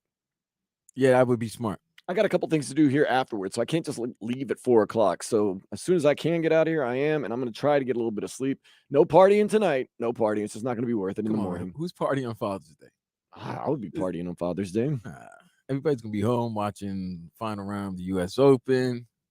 Maybe the Marlins in a couple of minutes. Yeah, I mean, the Marlins game will probably end while our show ends. So that's right. Baseball games are only now 2.5 hours long. I was beautiful. I wasn't on board with the pitch clock. Pitch clock's the greatest invention in baseball history. I'm not gonna lie. I was skeptical, like most people, but right away I was like, "Oh no, this is a game changer. This is great." Opening day made it, but it also tells you, with the traffic down here, get your ass to Lone Depot Park quickly. Wednesday, you and I, Vlad. Well, I'm leaving right after the show. I'm here. Oh, you're here on Wednesday? Yeah, I'm here on Wednesday. Wednesday, I'll meet you there. We're going to go out to Lone Depot Park and catch the Blue Jays playing the Marlins. That's going to be a great game. Early game, too. Two good teams. And that was the other thing. I forgot about the pitch clock and how games are quicker. I'm like, oh, the game's at like 12:10. I was like, am I going to have enough time to go there and then get back to work? Because I have to be on the air that night at 6 o'clock. Oh, I was like, man, I'll be done by 2:30. 2:33, especially those two pitchers. Yeah. If they're on, well, I don't know. Sandy might not be on. But if Gossman's on, yeah, this game could be a 2:15, 2-hour, 20-minute game. I'll be back at work by 3:30, 4 o'clock at the latest, and that's with traffic, parking, walking everywhere. So not much parking. No, it's not much traffic. Right, remember, because it's the middle of the day game. Kids are out of school. Yeah, man, it's gonna be a fun Wednesday right there. Holler at my dude Nathan, see what's going on. Ladies and gentlemen, start going to follow the Marlins. Start following the Marlins. Start going to Lone Depot Park and watch your team play, because they're 10 games above 500. 9. Oh, 9. I'm sorry. Well, you know what? I'm counting the win today. Yeah, I know. We got Jesus Luzardo on the mound. Come on. They're above 500. They're in the wild card. They're one of the top they're leading the wild card standings, I believe, or they're second behind the Dodgers. No, they have a better record than the Dodgers. There you go. So now they're leading the wild card standings. Dodgers lost 15-0 last night to San Francisco. Nasty work. Whew. Hate to lose a rivalry game like that, nonetheless. Hey, did you see them laughing when they were, at the end of the game? It's like, oh, man, not only did they beat you at home, they beat you at Dodger Stadium, and they're laughing at you. Tough times. Hard times for the Dodgers this weekend there, Cousin. I'm telling you, man. And I like the Dodgers. There was a lot of controversy with the Pride Night on Friday. Oh, yeah. And then they got their ass kicked 15-0 by the Giants. I'll tell you, there's nothing like it, Vlad, and you and I both experienced this. Not together, but there's nothing like going out to a Dodgers game, ordering a beer, and a Dodger dog, throwing down $28 because it's expensive as hell for those two things, and watching a baseball game. Chavez Ravine, that's a beautiful spot to watch a game. It's a great place, man. The traffic's terrible. Oh my God, the traffic's terrible. But it sneaks up on you. You don't even realize that you're at the ballpark. You're driving around, boom, boom, boom, and then you look to your right. It's like, oh snap, there's the stadium. So we want you to support the Marlins. Marlins are doing great. Of course, you got to keep loving the Heat and the Panthers. The Panthers, I expect very big things from next season, but maybe I'm in the minority, Vlad, of expecting big things from the Panthers next season, because I'm looking at an article right now, and I was perusing it earlier. It is from the Daily Faceoff, and it ranks all 2023 playoff teams on the likelihood of being contenders next season. So this is not all teams in the NHL. This is all the teams that were in the playoffs this year. What's the likelihood of them being contenders this next season? You and I both said, if we run it back with the Panthers, we're okay. We're okay with running it back. Got to believe in Paul Maurice and the guys. Now, where do you think in all of the playoffs teams this year? Now, remember, we lost to the Vegas Golden Knights in the Stanley Cup Finals. Where do you think the Florida Panthers fall? Out of the 16 teams? Out of the 16 teams. 4. That would be logical, right? I would think they would be one of the top 4s. Nope. No, wait. 7th. 7th. So can I guess the teams that they expect? Yes, sir. Obviously, VGK, the defending champ. They're number 1. Boston? No. Boston. Boston's not there. Okay. Let me tell you where Boston falls. Boston falls. Goodness gracious. Are they even in here? But, I mean, they have to be. They made the playoffs. This article's got some issues. I would think they would be in that higher tier, but no, they really don't expect Boston to do a lot. That's crazy, man. My eyes are. It's got to be. It's got to be Vegas. It's got to be. Give me a second. Boston. Let me see. Boston's not in. I want to see where Boston falls. I mean, goodness gracious. And then who'd Vegas beat? They beat Dallas. It was Vegas, Dallas, Carolina, and Florida. You got to expect the big market teams are going to do things like Boston. Rangers going to make move. They just signed. They just got a new head coach. I'll tell you. I just like the fact.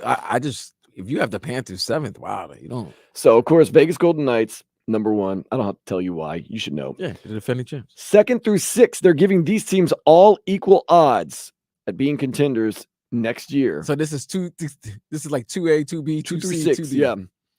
Colorado Avalanche. Okay, they won the title the year prior. Edmonton Oilers. You got Connor McDavid. Yeah. Yeah. Dallas Stars. They were Western Conference finalists. Tampa Bay Lightning. They got their ass kicked. Yeah, in the first round by Maple Leafs. Toronto. Not they didn't get their ass kicked, but they got eliminated in the first round. What? Yeah. And John Cooper's not there anymore, is he? I don't watch Tampa. I hate Tampa. I mean, I just saw him doing most of the NHL pregame shows. So no. Okay, now guess who's number 6? The New York Rangers. New Jersey Devils. Devils had a good team last year. They shouldn't have gotten past the Rangers. The Rangers imploded in that series. Yeah, Rangers did implode, but but Carolina. Where's Carolina? Number 8, right behind the Florida Panthers. So Carolina eliminated the Devils, Mm-hmm. and they're ahead of the teams that eliminated. I don't get it. I don't get it. Oh man, Because didn't Florida sweep Carolina in the Eastern Conference Finals? I could have sworn Florida swept the Carolina Hurricanes. So this, am I mistaken, audience? What? I could have sworn Florida swept the Carolina Hurricanes. Yep, they did. And they have Carolina ahead of. No, they don't. No, they have them behind them. We're at 7. They're at 8. 8. Okay, but they have New Jersey ahead of Florida. Yes, and New Jersey didn't make it past the second round. Oh, gotcha. Listen to this. At number 11, they have the Los Angeles Kings as the 11th best contender. And then they go on to say this: Seattle Kraken, Minnesota Wild, Boston Bruins, Winnipeg Jets, and New York Islanders. Beyond what I already said on this list, they're a first or second round team. There you go. Seattle Kraken. They have the Bruins as a first. Wow. Seattle Kraken made it all the way to the Western Conference Finals. No, I mean, they made it to the semis, maybe. No, they made it to the semis. It was Dallas. Oh, it was Dallas. Okay, they made it to the semis. That's right. Boston Bruins, greatest team in regular season history. And they don't think they come on, man. They're gonna have a chip on their shoulder next year. Let's talk about the Florida Panthers and how they explain this team. Yeah, explain it. They apologized from the get-go. 7th overall. The Panthers being this low on the list for a cup final team isn't a slight on them. Yes, it is. But it just speaks to how many really good teams there are ahead of them. With that being said, the future is bright with this group, and this was supposed to be the season where they took a step back from last year. So that speaks miles about what this group is capable of in the long term. I didn't know this year was supposed to be a step back. Just not winning the President's Cup. Is that what they meant? Why would it be a step back? I thought we were building towards something like a playoff run. Okay. Which site is this? What's this publication? DailyFaceoff.com. Oh. I sent you the link.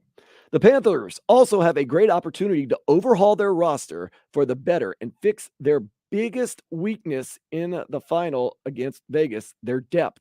They have more than $10 million in cap space to work with. That is nice. And possibly more if they can find a way to capitalize on Sergei Bobrovsky, raise stock, and move off some of his contract. And they aren't really any names out there, free agents, that jump off the page as needing substantial chunks of cap space outside of Radko Gudas. So I'm hearing a lot of positives. Just, I don't know why they're so why is it 7th? That's what I get. I don't understand. I don't understand like how they have most of the Western Conference teams in the top 5 or 6. They have a chance to overhaul their roster and create more depth for a group that has already shown the capability of going on a deep run. So the potential to get even better is definitely there. However, with cap space comes opportunity to make some bad signings as well. So that uncertainty is what keeps them in 7th for now, along with the long-term question mark in net, assuming Bobrovsky falls back down to earth a bit. Hold on. Okay. Did you hear what he just said? Did you read? No, read what you just said. You said with cap space. With cap space. They said with cap space, there's a chance of signing bad contracts. Of making bad deals. Like, wouldn't you say with cap space, you can improve this team tremendously with some good deals? But they went to the opposite.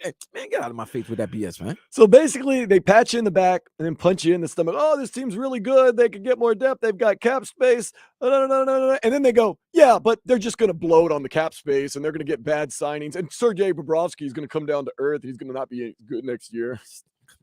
Stop. That's your reasoning. I appreciate it very much. A daily face-off right there. And then they try to throw Ratko Gudas under the bus. He's the only person that jumps out as a substantial chunks of cap space. Like, come on, man. 7th. New Jersey Devils. Forget that. Forget the Devils, man. I'm really you know what? I'm excited for the Panthers season. I am. I'm very excited. I'm more excited for the Panthers season than the Heat season. Ooh. Only because I don't know what the Heat roster is going to look like. You wait till they get that big score. You wait till they get the big whale. You already know you got the big whale in Kachuk. Yeah, he ain't going nowhere. He's 25. He got flip-flops and he's at the elbow room. He's here for a minute. Yeah. He got that 8-year. Oh, elbow room. This summer, you know you're going to run into Kachuk. Oh. Absolutely. Buy that man a beer. Because he seems like a beer drinker. Although, I don't know. He might throw down some whiskey. But he's from St. Louis, so you know he's drinking anything that's beer. But not Budweiser, because people in St. Louis don't like Budweiser. Even though that's the capital of St. Louis, people don't like Budweiser. Even though it's made out of Missouri? Yeah, it's made in St. Louis. It's made in Missouri, the capital, and they don't like it? Augie Bush, what a bum. That's funny. It's a little insider right there. I'm telling you, man, I got family from St. Louis. None of them drink Budweiser. They say they hate it, but nonetheless. Kachuk's out of the elbow room, living life, loving life. Well, he maybe not be living and loving as much because he got that sternum that's busted. But once he gets healthy. Yo, when you got a busted sternum. That's home drinking time, man. That's home drinking. Okay, like when you're with your girl. Is you know what I mean? Like there's certain moves you can't make. Yeah. Yeah. I would think. Let's see. Broken sternum, buddy. Yeah. I would think everything you do would probably hurt. It's gonna hurt. I mean, that's the direct middle of your chest. So, gotta be taking those painkillers, man. I feel bad for Matthew Kachuk right now, man. Because every move, because you're gonna move that part of your body no matter what you're doing. It's even lifting up a baby, like say he had That's like even like lifting it, you can't even do anything. Vlad, getting out of bed, you know how painful that must be. Come on, man. They said his brother had to dress him. You know how bad you got to be when somebody's got to dress you. You probably don't realize how much you use your sternum to lift yourself out of bed. Until that time, until that day. That dude's tough right there, Matthew Kachuk. I run into you, I got you, man. Beer's on me. Even though you make a lot more money than I do, I got respect for you. You're a dude. We got you. And that's more why you start falling in love with this team. When now that you're hearing the injuries that they were playing through in this great run that they had in the postseason, like we all know, hockey players are tough. I always say they're just as tough as NFL players. When you hear a man's playing with a broken ankle, broken sternum, just all these separated shoulders, like all these injuries, and they're playing a physical game where they're skating, they're throwing their bodies. Man. You got pucks coming at you at 110 miles per hour, and you got to block it. Come on, bro. These guys are tough. Man, I'm telling you. Shout out to them. Shout out to Paul Maurice and the Florida Panthers for an incredible run. HG on YouTube Live said, here, day drinking, listening to the show. Cheers. I really like that. Next, it's a little nay or day. We're going to tell you whether we like it or we don't like it here on Sports Day 560 WQAM.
Sports Day on 560 WQAM. Apparently, people think the Panthers, although they have cap space, they're just going to blow it. Radko Gudas is costing the team too much money. They only made it to the finals this year. 7th best chance of getting back to the finals next year. We did find out, though, in the break, though, that the Boston Bruins, the reason why they were ranked so low is because they have a lot of contracts that they have to adjust and get rid of. Yes, I got that from a texture from the 305. Could be some new personnel. Yeah. Doesn't matter. You're going to have to match up with us, Panthers. This team's going to be good next year. Mark my words. Better than 7th overall. Trust me. I didn't like that. Well, they better be better than 8th because they were an 8 seed. I know. I expect them to be better than an 8 seed. I didn't like that ranking. That's a nay right there. But right now we do a little nay or day. Thumbs down, nay. Thumbs up, day. Let's run through some things that are happening in the world. Greg Berhalter is back as the U.S. men's national coach. They won without him, but now they're looking like they're going to be going forward. And Greg Berhalter is saying, man, the future is bright. We're here to try to take this program to the next level. When I took over in 2018, I was coaching kids. And to see the development of this group, the individuals and the team, has been amazing. To see the progress that they've made individually in their careers and collectively as a team made me think about, okay, what could the next 3 years look like? If we continue to develop in the way that we have, what is it going to look like? And that was exciting because you think about if this group continues to go where we think they can go, the sky's the limit. Ooh, now tonight, the U.S. men's national team going to take on Canada. That is going to be at 8:30. Be on the lookout for that. But with what you just heard from Greg Berhalter, or even just Greg Berhalter being back with the team, is that a nay or day, Vlad? I don't know. It's tough. It's tough because there's craziness with his story about a decade-old rivalry with, with the family falling out with the Gio Reyna. And Gio Reyna's still on the team, by the way. He didn't put him in the World Cup or didn't play him in the World Cup. Bring him. He didn't bring him, right? Right. It's craziness. Hopefully they got this thing situated because this is a good team. This is a very good, young, talented team. And in 2026, as crazy as it's going to sound, I expect the U.S. national team to be in the Final Four of the U.S. Of the World Cup in 2026. Yeah. It's like the Postal Service song, Such Great Heights. I do expect very big things. At one point, they were ranked 10th across the whole FIFA rankings, beating up on Mexico. Hopefully tonight they can take care of Canada. They have the home field, quote unquote, field advantage. I know it's a North American thing. There's going to be maybe like 1 or 2 spots in Mexico, 1 or 2 spots in Canada, the rest here in the United States, including right here in Miami. I'm going to give, it hurts me a little bit, Greg Berhalter, a nay right there, because that's just talk. You've had your problems. You've had your issues. This team kind of did well without you. I think now it's the talent level that's really carrying things. But right now, it's just talk. Start winning. Start making some moves. Start really impressing us. And then you can get the thumbs up for me. But right now, Greg Berhalter, we're on a wait and see with you. Let's not wait too long. Let's take care of Canada tonight. What else is going on in the world? Well, everyone seems to be abuzz about the Golden Knights Stanley Cup victory celebration. I mean, not only do you get your name on the Stanley Cup, the greatest trophy in sports, hardest to win, but you're also invited to roll down Vegas in a parade down the strip. Like, that area isn't crazy enough already. You know, among the restricted items, no fanny packs. Really? Why no fanny packs? Nothing but love for hockey's golden team. Shout out to Barry Melrose. Drink them if you got them. Wow. I knew this is a party city, but does it get any better than this, eh? This team, this city, the bond that they've built, we've been committed to winning, and here we are, Stanley Cup champions. Why are they slurring so much? They're drunk. You have been here day one. I hear that line.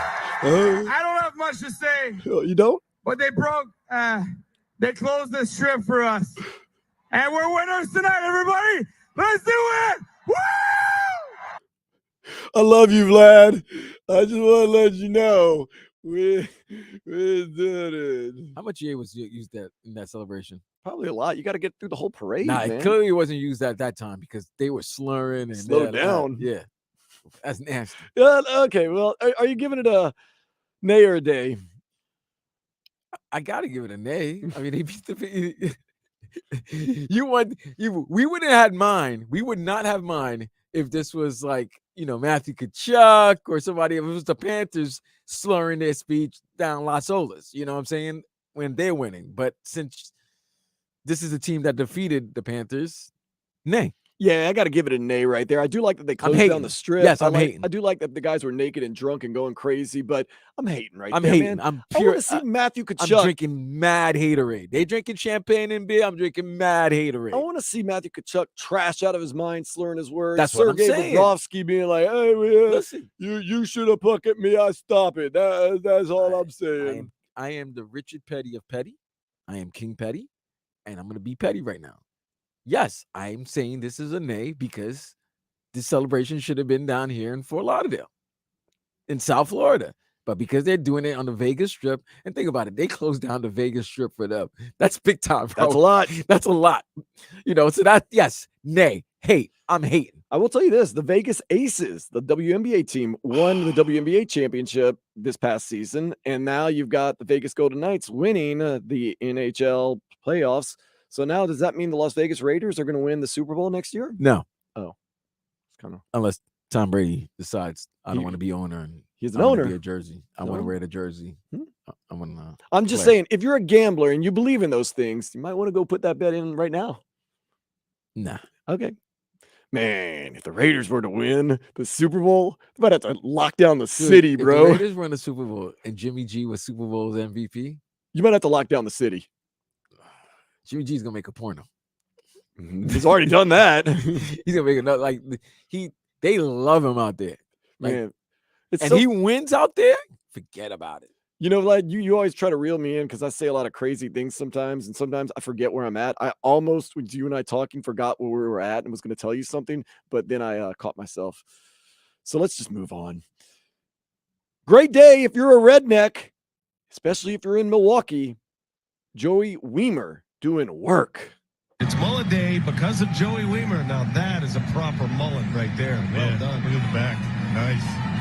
Free mullets are given out. They did make a statement on the scoreboard. Free mullets. No other haircuts.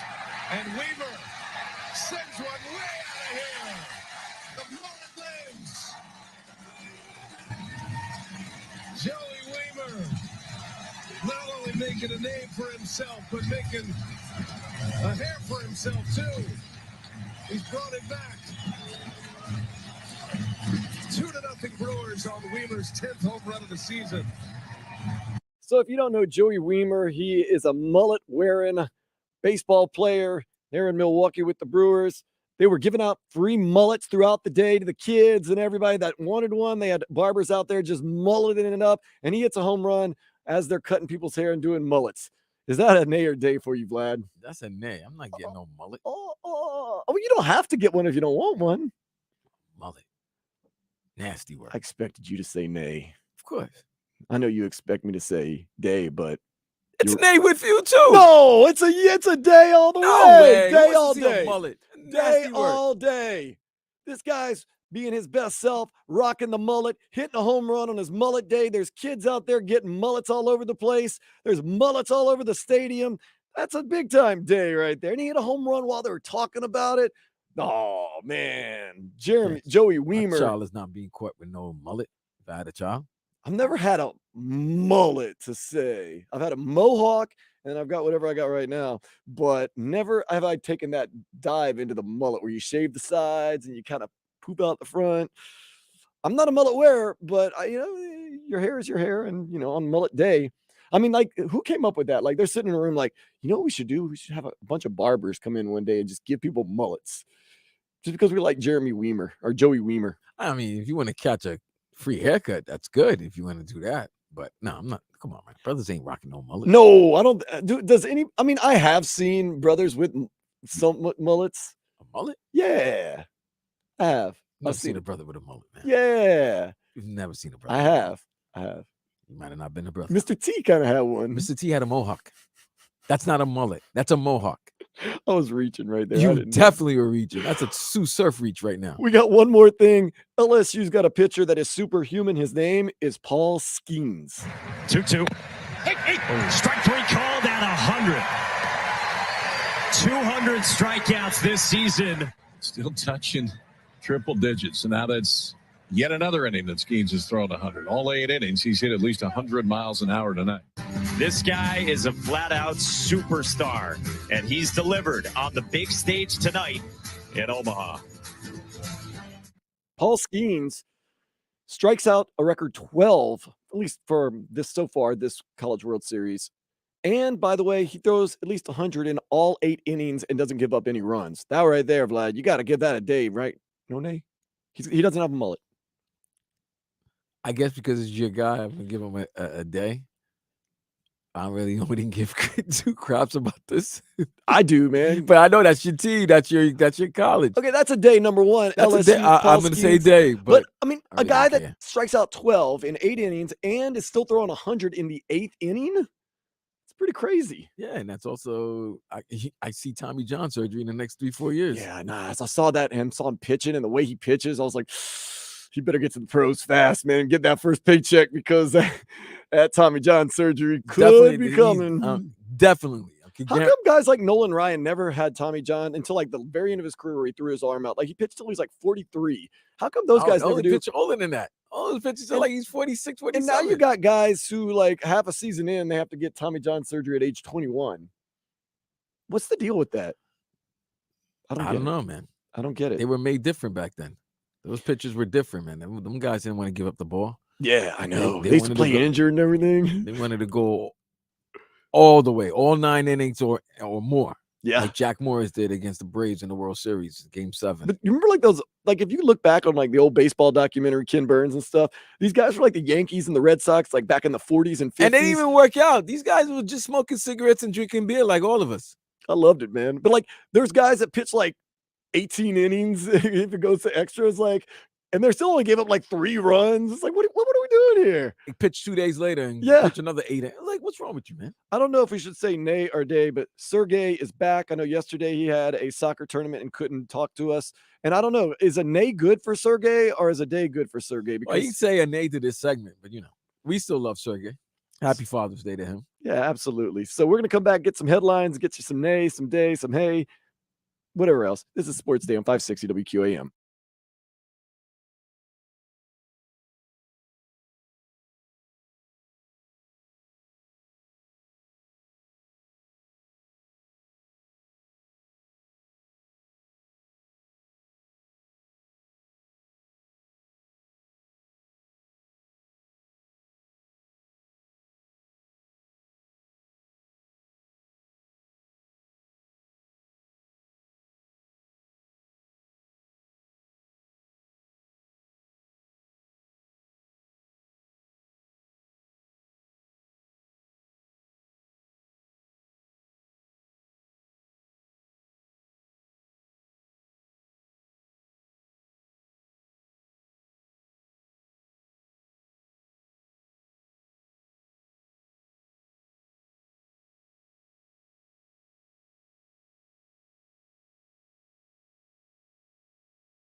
purchasing women's clothing.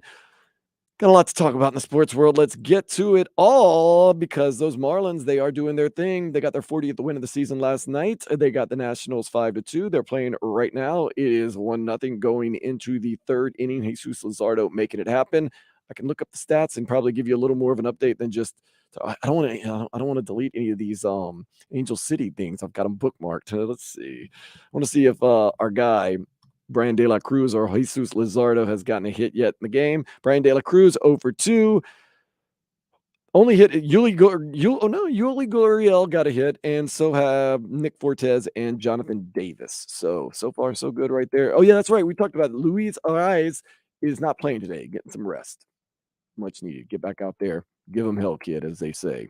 Former Dolphins receiver Lynn Bowden Jr. has signed with the Saints. Bowden played with Miami in 2020, had a hamstring injury in 2021, and was cut last season. The Fins, they are between minicamp and training camp.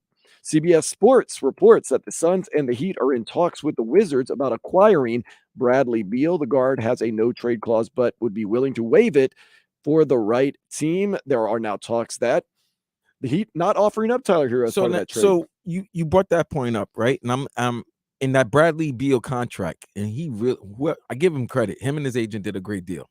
So as much as I kind of rip him that he's only concerned for the bag, I'm not knocking him for getting the bag.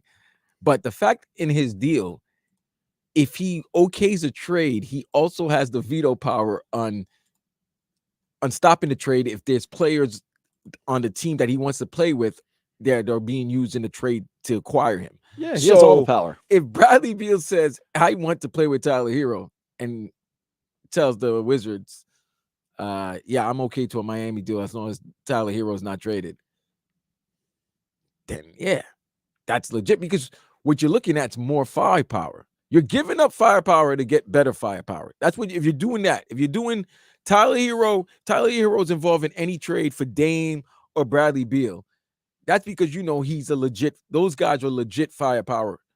You're going to get 25, 30 regular season, postseason, you're going to get points. Those are bucket getters. But if you could keep Tyler as well. Got a guy that averages almost 20 points in Tyler Hero. Bradley Beal, who averages over 20 points. Jimmy Butler, a little over 20 points. Bam Adebayo, around 20 points. Yeah, a lot of offensive firepower. The more firepower you can get, the better. Probably not going to have Duncan Robinson on the team, though. It seems like he's part of all the trade talks. Kyle Lowry's also in that, but I don't know. That $18 million contract, man. That $90 million contract he signed for 5 years. But here's the funny thing. That after every season goes, it doesn't look that bad because the contract's about to run out. Yeah, but it still has 3 years left at 54. It's nasty work. That's nasty work. Good for him, though. He got the bag. But when you're the team and or the fan base and you realize that you might have overpaid for something and it's not living up to the expectations, you're so quick to put them in any deal. If you want any solace in anything, every team makes bad signings and bad deals and bad moves. It's not, it's not just your team. You want to think about like, oh, we're the only team that pays these guys these exorbitant amount of money, so we don't get a return on investment. But every team makes mistakes, because if it were that easy, well, then everybody would draft the right player. Everybody would get the right free agent. Everybody would pay the person the right amount of money for what they got, So it's not as simple as that. So take some solace in that. It's not just the Heat. It's every team, everywhere. Seems like all the time. Zion Williamson, what's going to happen with him? We can talk about that, man. Where might he end up? I don't know. Well, no, don't answer that, Vlad. I don't want you to answer where Zion's going to end up. Because he's going to end up at a strip club. What are you doing? What's wrong with you? I was waiting for that. Next, hopefully he doesn't become an actor. That's all I'm asking. That's all I'm saying. Oh, man, that would be such a fall from grace. Poster child of Nike and next step is pretty much with all the dirt that's coming out on him. Next, he's going to do an OnlyFans. There's nothing wrong with OnlyFans. What? Yeah. Oh, Jesus. He's got a lot of decision and a lot of maturing to do. Speaking of maturing, David Beckham's son, Romeo, he's joined Brentford's B team in England on a permanent basis. He was on loan from Inter Miami. Of course, the Herons, they look to get back to their winning ways eventually against the Philadelphia Union Saturday at 7:30. It just seems like right now, if you're an Inter Miami fan, you're kind of in purgatory. You don't care now. See, I do though, man. Well, It's you like, do, but we're not really scoring. We're definitely not winning, but it's like, don't worry about it. We don't care. Like, whatever. You We're wait on for cruise- Christmas. You're on cruise control. You wait for Christmas. Yeah, you're in waiting July. for Christmas. Messi's going to come. He's going to save the day. There right? it is. Right? Yeah. I mean, he kind of has done it. I mean, Argentina is a good team, but like they kind of just sit around and let Messi do his thing. Although their goalkeeper was really good last year. But nonetheless, I mean, like, do you understand? It's not going to be Messi's playground and you're just invited to the party. Like, they're going to double team him. He's not going to get the same amount of service he got when he played in La Liga or when he played in Liga 1. He's not going to get the same stuff that he gets from Argentina. So don't right away think that he's going to come in on a white horse and just score 3 goals, get a hat trick every game. Damn. You know this is MLS, right? I know how. Yes, I know MLS. It's not La Liga. It's not It's not battling great countries in South America. It's not Champions League.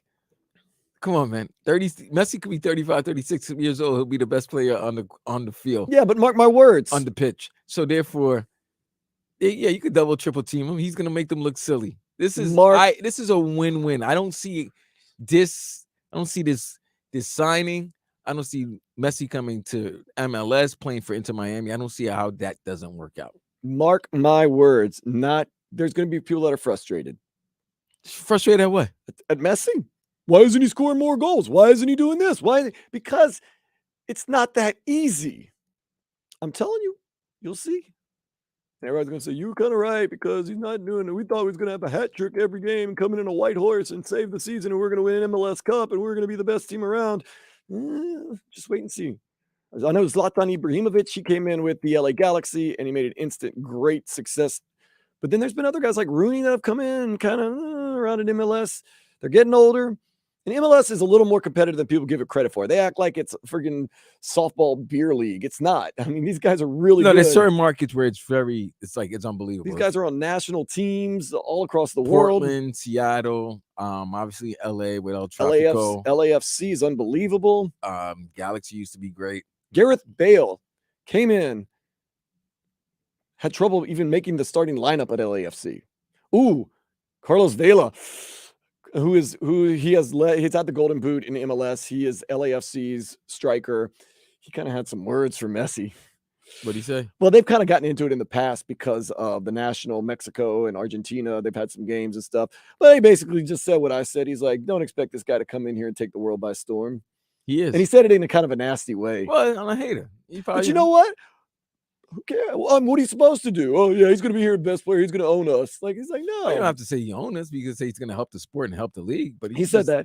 But he said, don't get your hopes up, and we're still the team to beat and all this stuff. Oh, that's what he does. All right, God, I respect that. I've always liked Carlos Vela. I respect that. But then when he has to face Inter and he gets his ass kicked and Messi scores a hat trick, I want to hear him respond after that. We're going to wait and see. My words have been marked. But look at it again, South Florida.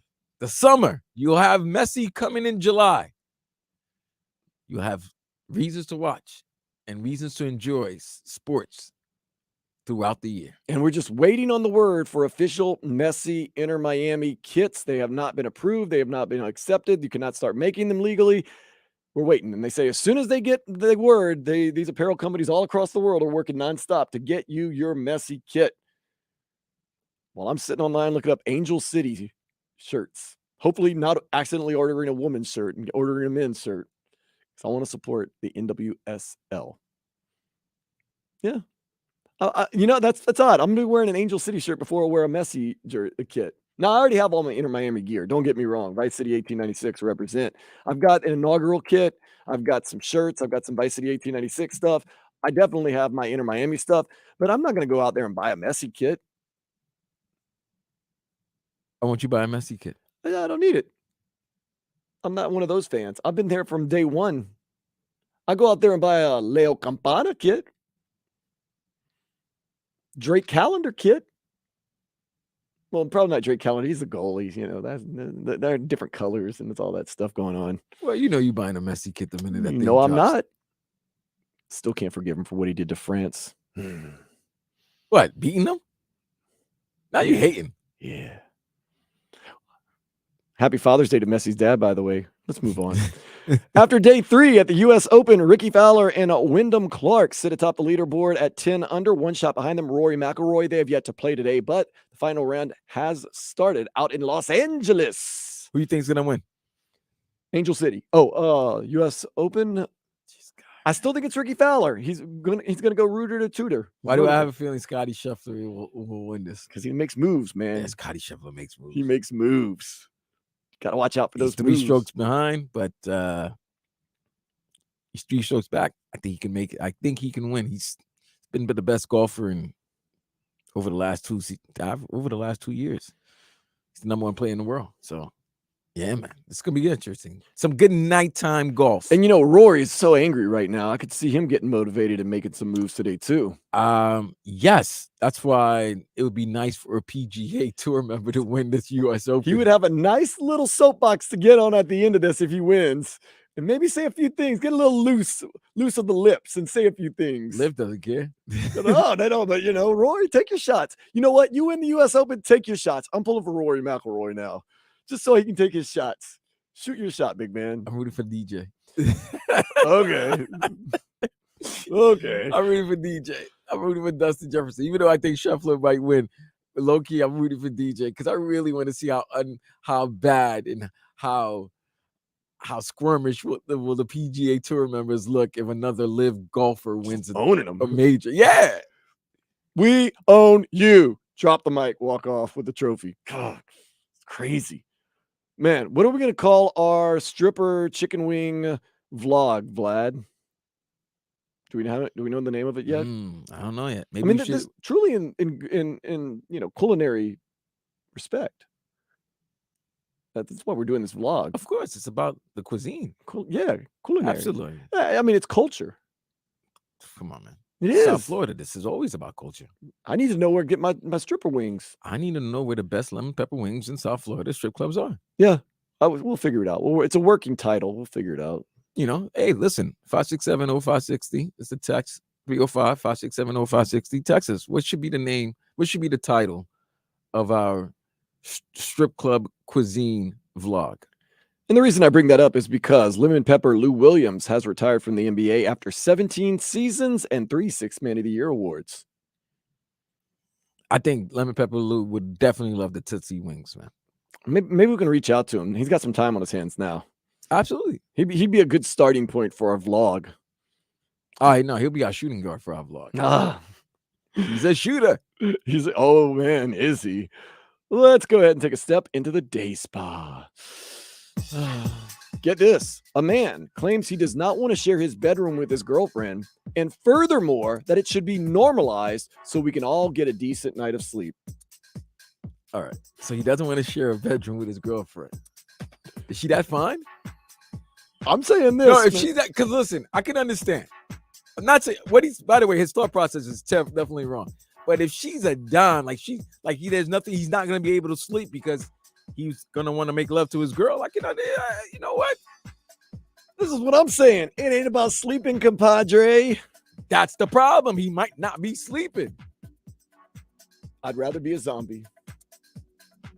I don't need to sleep. That's why you got coffee. You know what he should do? Coffee will help you get up. Marry her. Yeah, it'll change real good. It'll change immediately. He'll get all the sleep he wants.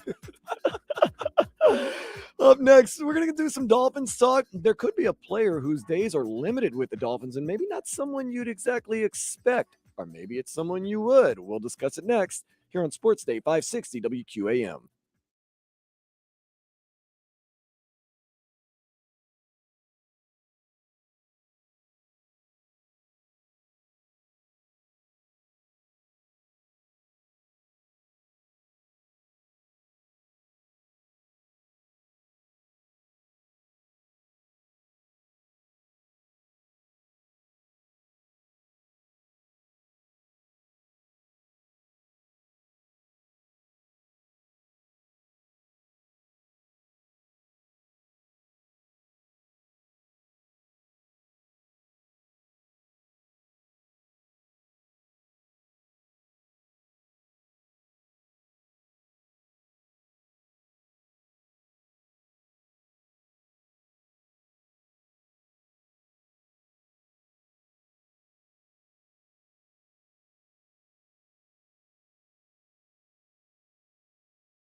560 Sports WQAM. This is Sports Day with my cousin Vladimir Louison. Got some U.S. Open action going. The Marlins were up 2-0. Now all of a sudden it's 2-2. I don't know exactly what happened. I went to get some water and all of a sudden, boom, 2-2. But Jesus Luzardo, we have confidence in you. You're going to be all right. Miami Dolphins right now kind of in no man's land. And when I say no man's land, like legitimately, they finished up OTAs. They finished up mandatory mini camp. They have training camp coming up soon. But still, a lot of things kind of going on in the world of the Dolphins. Tyreek Hill always doing great. Tua, he was at a softball game the other day. He led off a charity softball game with a home run. I don't know if that means anything. I'm just saying not something cool. But there has been some talk, and I don't exactly totally understand it. Maybe we can try to make sense of it all, but that Xavier Howard might be in his final year with the Dolphins. I can see it. A lot of people have been talking about that. Why did they draft Cam Johnson? They say if they didn't want, somebody else. And, they've got Jalen Ramsey now. Brian Miller recently wrote an article on Fanatic about how this is going to be kind of a make or break year for Xavier Howard. He's 30, going on 31. At the end of this season, he'll be 31. He did have a little dip in his production last year, although be it mostly to injury. There's guys coming in though, and he's got a big salary going till he's signed through 2027. So Vlad, we have that. But you look at his contract, it's a big contract, $25.9 million. It'll be taken up in cap space. It only recover. There's just a lot of money involved. There's just a lot of stuff going on. You're getting the new guys in. Like I said, if he has a dip in this season and his statistics or he doesn't play as well as expected, you still got Jalen Ramsey, maybe even Cam Johnson and some of the other guys. He's got to stick around, right? He's one of the cornerstones of your defense. I think this is his final year with the Dolphins. Really? Mm-hmm. Why do you think that? I think the money, they're strapped money-wise. And a lot of your talented players or their contract will be coming up. You got to sign Waddle. What are you going to do with Christian Wilkins? Yeah, if Tua has a great season and you got to pay him. Plays 15 to 16 or plays the whole season, leads you guys to postseason, you're gonna have to pay him. A lot of guys you're gonna have to pay, and like you said, there started to be a dip in production. You drafted another cornerback. I think this may be his final season with the Dolphins. If he plays mediocre, definitely final season. Now, if he has a great season, you guys get to the AFC Championship game and lose to the Jets, and you heard me, and or somehow get to the Super Bowl and you want to run it back again, then maybe. But if you look at this article, like you said on Fansided, Fanatic, it's the money. Yeah, it's the money. Because this year's not bad, $10 million against the cap, but in 2024 it balloons to $26 million. It's not good. Let's look at the hopeful side. Vic Fangio comes in, new system, maybe exactly what he needs. He's got Jalen Ramsey on the other side, might be exactly what he needs. Maybe Xavier Howard balls out. It makes it hard for us to get rid of him. We got just an overabundance of great players on both sides of the ball. Even if you keep him for another 2 seasons, I think you only have Jalen Ramsey for another 2 seasons. Right. So therefore, you're really going to look at a whole total new secondary. Yeah. And they both cost money. Right. But you need great cornerbacks in this, especially in this division, this conference. Yeah, and this we said that yesterday. So pretty much the league, but in that conference and in that division, you need guys that can cover. It's going to be tough. I think X knows that. I think he's going to have a better year than he did last season. He still made the Pro Bowl, but that might have just been on name recognition more so than production. But now he's in a new system. Vic Fangio, he has a dog on the opposite side of him. Yeah. Let's see this now. Let's say Xavier Howard has a good season, gets back to the Pro Bowl, better season than he did last year, but not a great out of this world season. Could you see him doing a restructuring possibly of his contract? I don't see it. I don't see a restructure of the contract to kind of make it more friendly to the team. I think he might. You think he might? Because remember, if you reconstruct your contract in Florida, no state tax, you're not really hurting. You're not hurting that bad. And you might just move some of the money around. You're still probably going to get the same amount of money. Around. Yeah. Could be restructured. But if he has a same season that he did in 2022, it might be donezo time.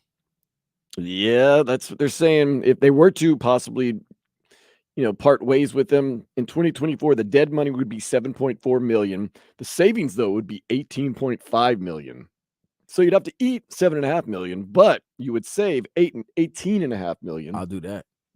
And then in 2025, you have to eat the dead money of 6.1 million, but the savings would be 16.7 million. So it's 2 million less. So you're From saving here. you're saving basically $10 million a year. You're basically saving 10 million. 1 year you're saving 10, the other one you might be saving like 11.9, 12 million. If you do it the year before. Yeah. So now he just has to ball out this year. It's simple as that. And which Plain he's simple. more than capable of. He balls out. He's gonna be, if Miami doesn't sign him, he's gonna go to a team. He's gonna Absolutely. get absolutely picked up from a team that's contending. 30, 31 years old. He's still got some good years in him. He's got, like I said, a new system, got a coach that knows what he's doing. He's got a guy opposite with him in Jalen Ramsey.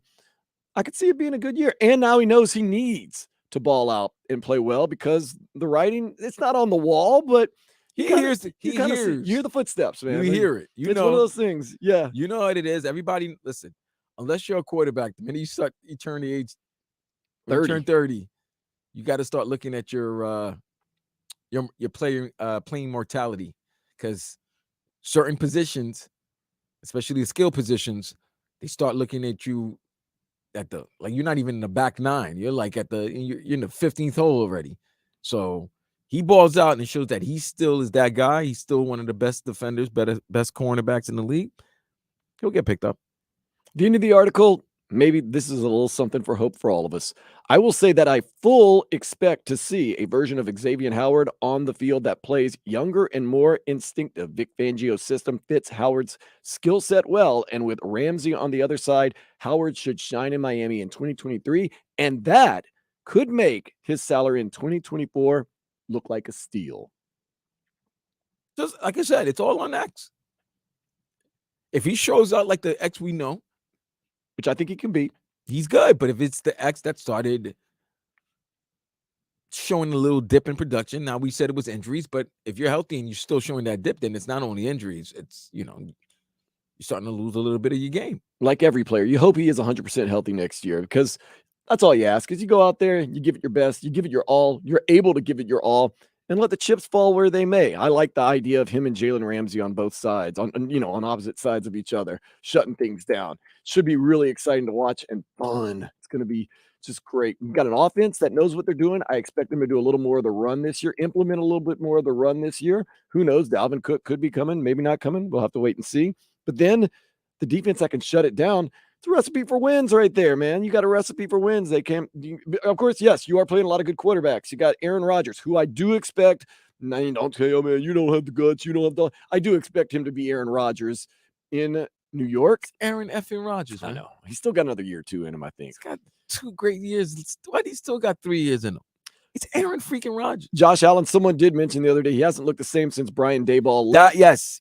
When that we were talking true. about the Bills yesterday, and I've said that I think this is their window closes this year. I actually have them being third in the AFC East. Yeah. I have the Dolphins and the Jets ahead of them this season. The talent's there. Number 17 is a badass man. Like, he bad. Josh Allen can play, but he's also pride to make mistakes, and especially in the red zone. And the texter did say that Brian Daboll going to become the head coach of the Giants. You saw kind of a dip in Allen's play a little bit. But I think Ken Dorsey, former Miami Hurricane quarterback, defending national champion quarterback for the Miami Hurricanes. This is going to be his second season as the offensive coordinator of the Bills. To me, with the Bills, has always been this: you play in a cold ass climate, get a banger, get a running back that you can give the ball to, so he can take the pressure off Josh Allen when he has to be your quarterback and your running back. But they don't listen. So continue doing what you're doing while the other teams in the division and the other teams in the conference are improving and being more balanced and beating you. And that's why you have not been to the Super Bowl. Yeah, it seems like they're just like, Josh Allen, go out there and win it for us. They got good players, but it's all about Josh Allen. Just go out there and win it for us. be our running back, be our quarterback, be our defensive motivator, even though you're not on defense, and just you have to be that good. And that's a lot to ask for a guy. And yeah, Brian Daboll, really good coach, by the way. I saw it Hell of a coach. I saw it right away in New York last year. When they went for it on that final play of the first game, I said, that guy's pretty good. And I told people, you better watch out. Brian Daboll knows what he's doing. Sure enough, I was right about that. But Ken Dorsey, the second year, a little more familiarity, and you're going to see that with the Dolphins this year. A little more familiarity with Mike McDaniel in the system always helps. That second, that third year, Right. yeah, But buddy. also, but one thing, this is why I always give Coach McDaniel credit. His love for Tua is legit and genuine. So when he came out and he was like, no, Tua is great and Tua could pass, and he was giving them like the percentage passes of of these good throws that he's made. We were all looking at him like, all right, yeah, I get it. You're the new coach and everything, but it actually worked. It benefited Tua tremendously because Tua told you that his confidence was shaken. So to have a guy and the main guy have your back and telling you how great you are, it's huge. I don't know with the Bills if Allen was more he was more prone to listen to Dable than he is to listen to Dorsey. You know what I mean? We saw Daniel Jones get a lot better with Brian Daboll. Right. But Dable's a good guy. He knows quarterbacks. And he knows quarterbacks, and especially for the offense that he runs, he knows the type of quarterback that he wants. What I'm saying is there's a respect level. And I think Josh, knowing that he had Dable since he was drafted, there was more of a respect, and it's easy for him to listen, more comfortable. It's easy for him to listen to what Dable's saying. This is the second year with Dorsey. If they're having the same problems, then he doesn't respect Dorsey. That's pretty plain and simple. Like you said, second year with Tua and Coach McDaniel under Coach McDaniel's system, it's going to be a comfort level that he hadn't had in his first 4 years in the first 4 years. Second year, this is not a different coach, no different system that he's learning. This is the second year in the same system. You expect Tua to emerge better than he was last season. With the Bills, this is it, baby. The window's about to shut. This is your year. You have to look at it like that if you're the Bills. Well, this is your year, but this is also a year where everybody's it's also saying this is their year. Last year was supposed to be their year. Well, opening night, they went against the Rams. Remember? Everybody's favorite. They've been everybody's Super Bowl. They've been the Super Bowl favorite the last 2 seasons. They've been knocked out divisional round last 2 seasons. That was an epic game against Kansas City 2 years ago, though. And they lost. And then they got pimp smacked against Cincinnati at home this past January. So window's shutting for them. Yep. But the Dolphins, looks like that door is wide open. They just need to go through it. And it's going to be what a game to start the season, September 10th, 4:25 national game. Dolphins, Chargers, Tua Tagovailoa versus, you already know. Is he going to be there?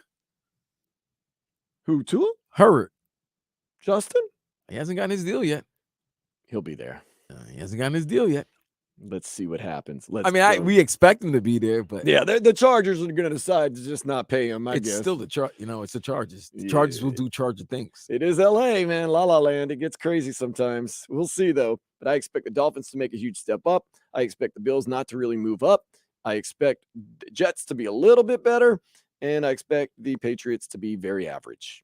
That's my assessment. Last place, baby. Well, yeah, I know. Very average last place because you got 3 really good teams. So we'll see. That Jets defense does scare me though, man. I'm not gonna lie, Vlad. I'm scared of that defense.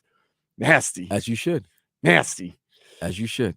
Gives Aaron Rodgers a lot more room to work with, man. Not like last year in Green Bay. Oh man, it should be fun. It's gonna be a great season. It's gonna be an exciting NFL season. A lot of parity. Ooh. A lot of great quarterbacks in one conference. It's going to be something. And then next, we're going to do a little something or nothing here on 560 WQAM.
560 Sports WQAM here in South Florida, making it happen around the world on the Odyssey app, YouTube Live, and Twitch. Just go to 560 WQAM. It's the time of the show.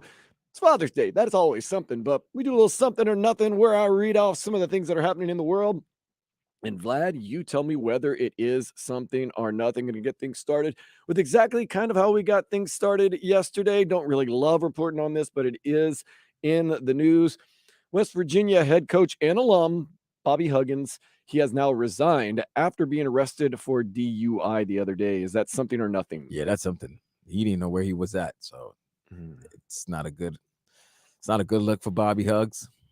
I mean, that's the thing. They said he's been a head coach, not just at West Virginia, but it's Cincinnati and other places like Dayton. Of course, man. For decades. Yeah, Coach Huggins is one of the most interesting characters in college basketball, but he can coach and he can recruit. And he speaks he speaks his mind. Hopefully it's not, if he's going through something, he gets the care, he gets the help that he needs. But I think I think it was very serious. I mean, any DUI situation is serious, and you're always thankful that nothing bad happened. Right. But when you don't know where you're at, that's a problem. Man. That's a little problem. My biggest thing is that when you're a basketball coach or a coach in general, you're a mentor to so many young men, especially when you've done it in college for as long as he has. And it's like, you're a role model, you're a mentor. And now you're kind of going through this. It just, man, it's got to hurt your relationships. And just right now he's hurting, man. I know he's hurting, and we just wish him the best and hope everything can be all right.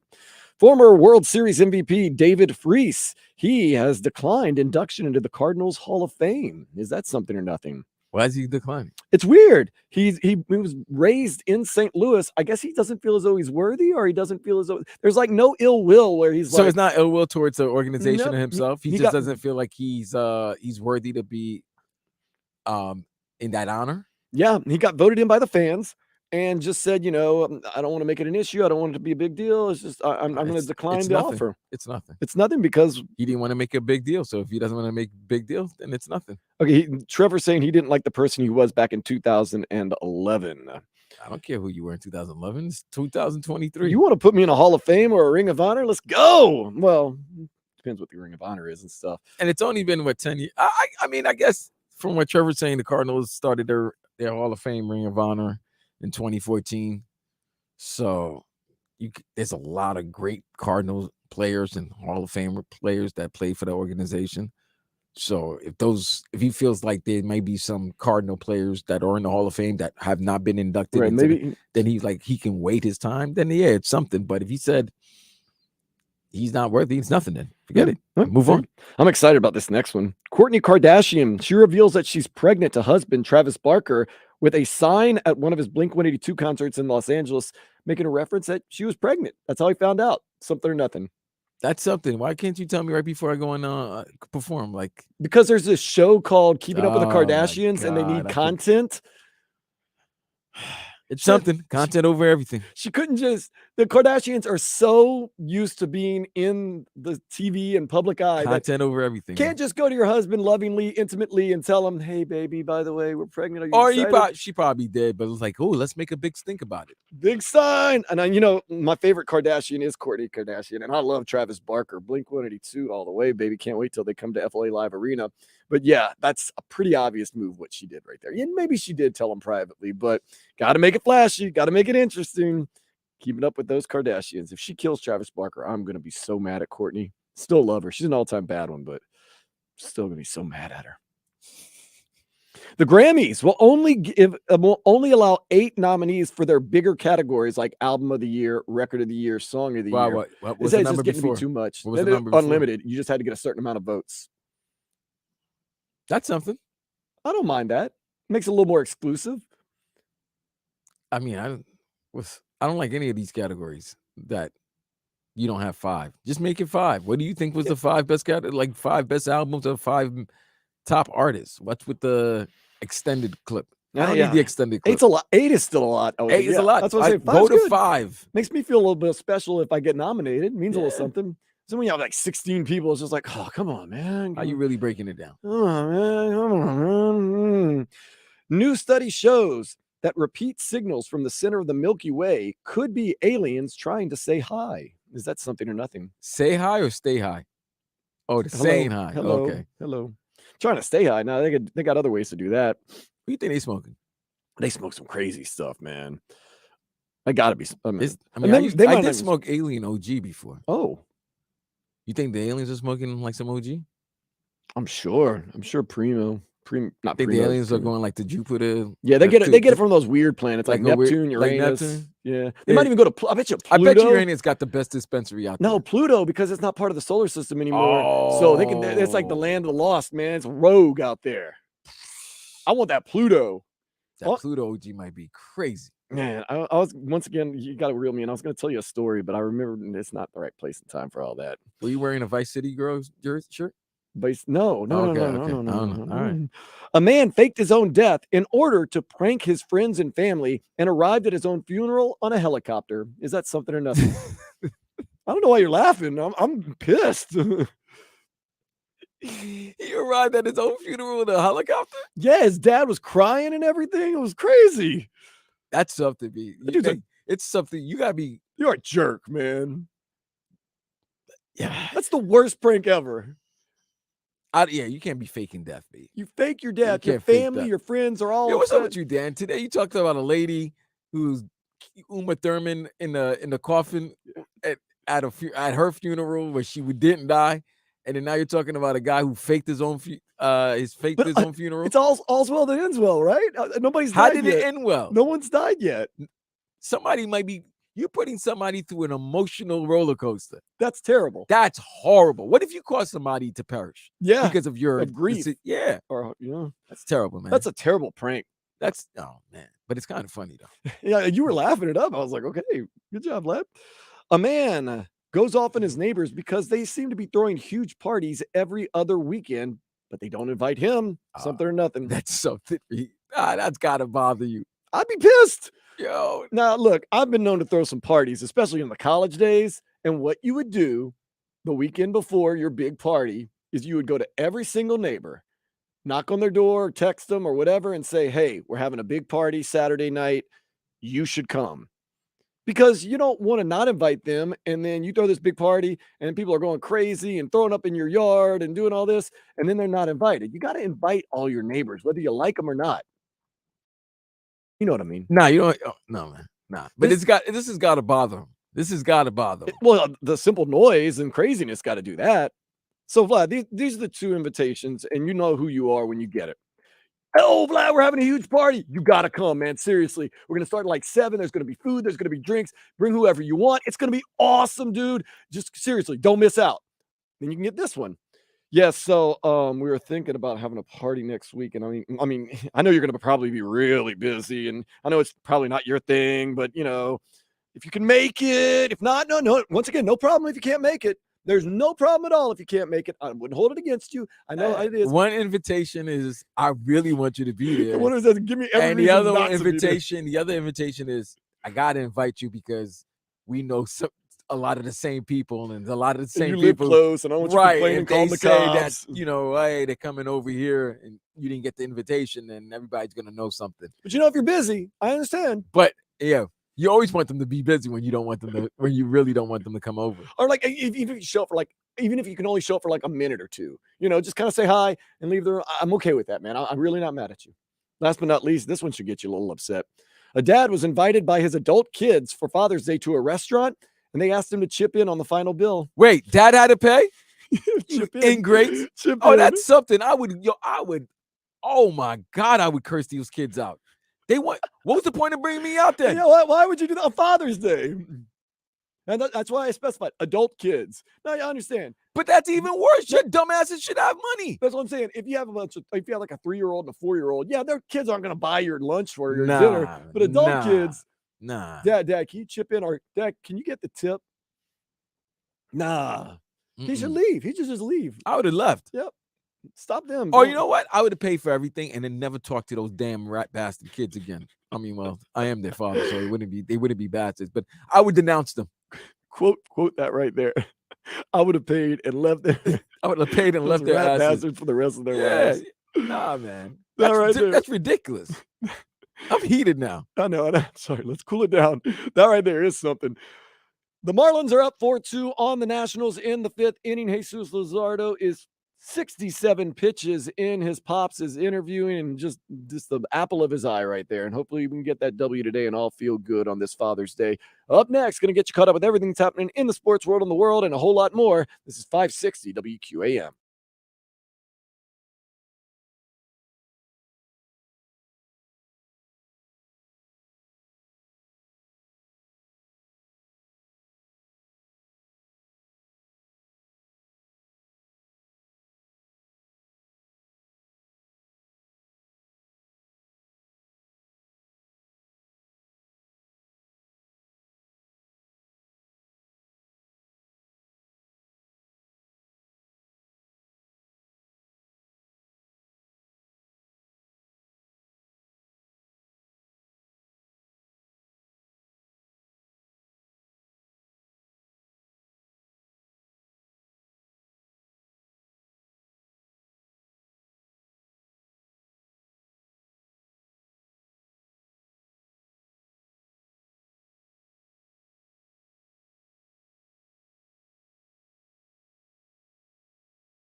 It is also a big Father's Day. Happy Father's Day to everyone that is celebrating.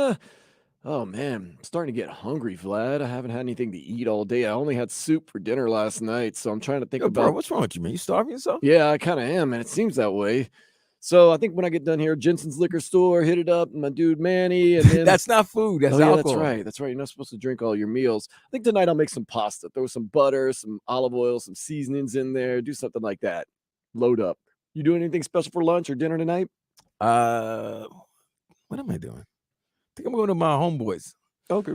I think his BM is having a barbecue and throwing down some barbecue chicken, some food and stuff like that. So yeah, I'm gonna go by there and get a meal. Ah, very nice right there. Think about me. I got to stick around, do some things here at the radio station afterwards. So I'm a little ways away, but that's okay, man. Look, But happy Father's Day to all the fathers out absolutely. Happy Father's Day. It looks good for the Marlins right now on the top of the sixth. They were up 4-2. Jesus Luzardo seems to be wheeling and dealing.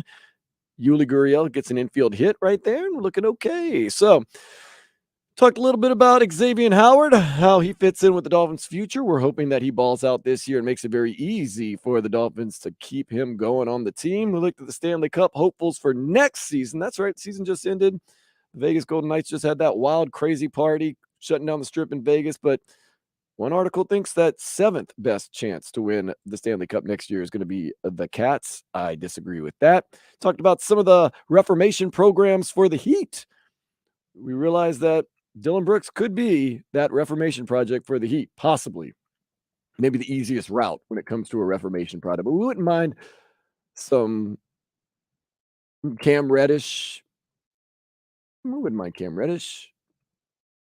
Let's see what happens.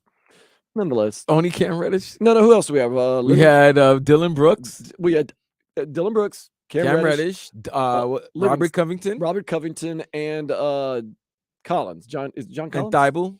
And also you like Thibault. him. Oh, And they will also talked about to make the trade for John Collins. I like John Collins. So do we make that reformation project? I don't know. Let's worry about a Bradley Beal or a Damian Lillard first, and then kind of worry about some reformation projects with the Miami Heat. So we'll have to wait and see. We'll see. It should be good. Let's see what's going on in the sports world. The Marlins, like I said, they were up 4-2 in the sixth inning. Jesus Luzardo is wheeling and dealing. They won last night 5-2, so they're going for the sweep of the Nationals, and they're trying to be 10 games above 500, 41-31. This game going to finish up. Then we got some baseball back at Lone Depot Park this week. Vlad and I are going to be trying to go and make it happen this coming Wednesday for is it a 12:30 first pitch? 12:30. We're trying to do 2 games this week, man. Trying to definitely Wednesday for Wednesday's sure. definite, and Saturday maybe right after the show. Yeah, that rush sometimes is crazy. Yeah, a lot of people have been saying V21 on the YouTube page tweets in Mo Bamba. A lot of people have whispered Mo Bamba to the Heat over the past year. Okay, so. Mo Bamba didn't do anything when he was with the Lakers. When he was traded from the Lakers in Orlando, he seems to get injured a lot. He is tall. He needs to put some strength. I mean, it's not even weight. He needs to get strength. He's a shooter, though. He can shoot the outside three pretty well for his size, but he needs a little bit more seasoning to me still. Yeah, I haven't been totally sold on his skill set either, so I don't know. But once again, that's a reformation project. Maybe we can reform him and he can be exactly. Can't teach height. You cannot teach height. It's hard to teach a lot of skill, natural ability. But you can try and make these guys good. Look at me. When I started to say barbecue, that's when Mother Nature said, "Oh, you want a barbecue? I got you. Hold my beer. I got you. Do you have a covered area? That's always clutch when you have a barbecue. I don't know. They just moved, so okay. I don't really know the new spot as of yet. I always like to sit underneath that area. And then you don't have to leave. You can just sit there and keep drinking beer. And they're like, "Oh, you don't want to go home?" It's like, "It's still raining, or it might rain again. I don't want to get out of here just yet." When the beer runs out, I was like, "All right, I think I gotta go." Yeah, and that's the thing. They better have a lot of beer because nobody's gonna make that bear run when it's raining like this. When the food or beer runs out, though, that's when if it is raining, I gotta get going, man. I gotta get home. When the party supplies in. Party's over. Rap City. Party is over. Prep star Elias Rudolph said Miami made a tremendous impact on him during his weekend visit. The 4-star edge rusher is from Deerfield Beach and is also considering Michigan. It's all crazy, though. High school sports that you have here in South Florida, but also I told you I went up to the middle of nowhere, Central Florida, earlier this week, and I drove by all those like academies, like Monteverde and stuff like that, and I was like, "Oh, this is where all these places are." Yeah, they bring them to the boonies. Yeah, and what's the big one? IMG. Yeah, that's in Bradenton. Yeah, Why? I guess they bring them all out there so they can just focus 24 hours a day on playing high school sports and prepping. absolutely. Yeah, they say those schools are, I mean, literally, they're academies. Like, you basically start adjusting to being a professional athlete at age of 15. Hey, thank God. Congratulations, America. Welcome to what the world's been doing for like the last 50, 75 years. What do you think all those countries, those Eastern European countries, why they have such great Olympians?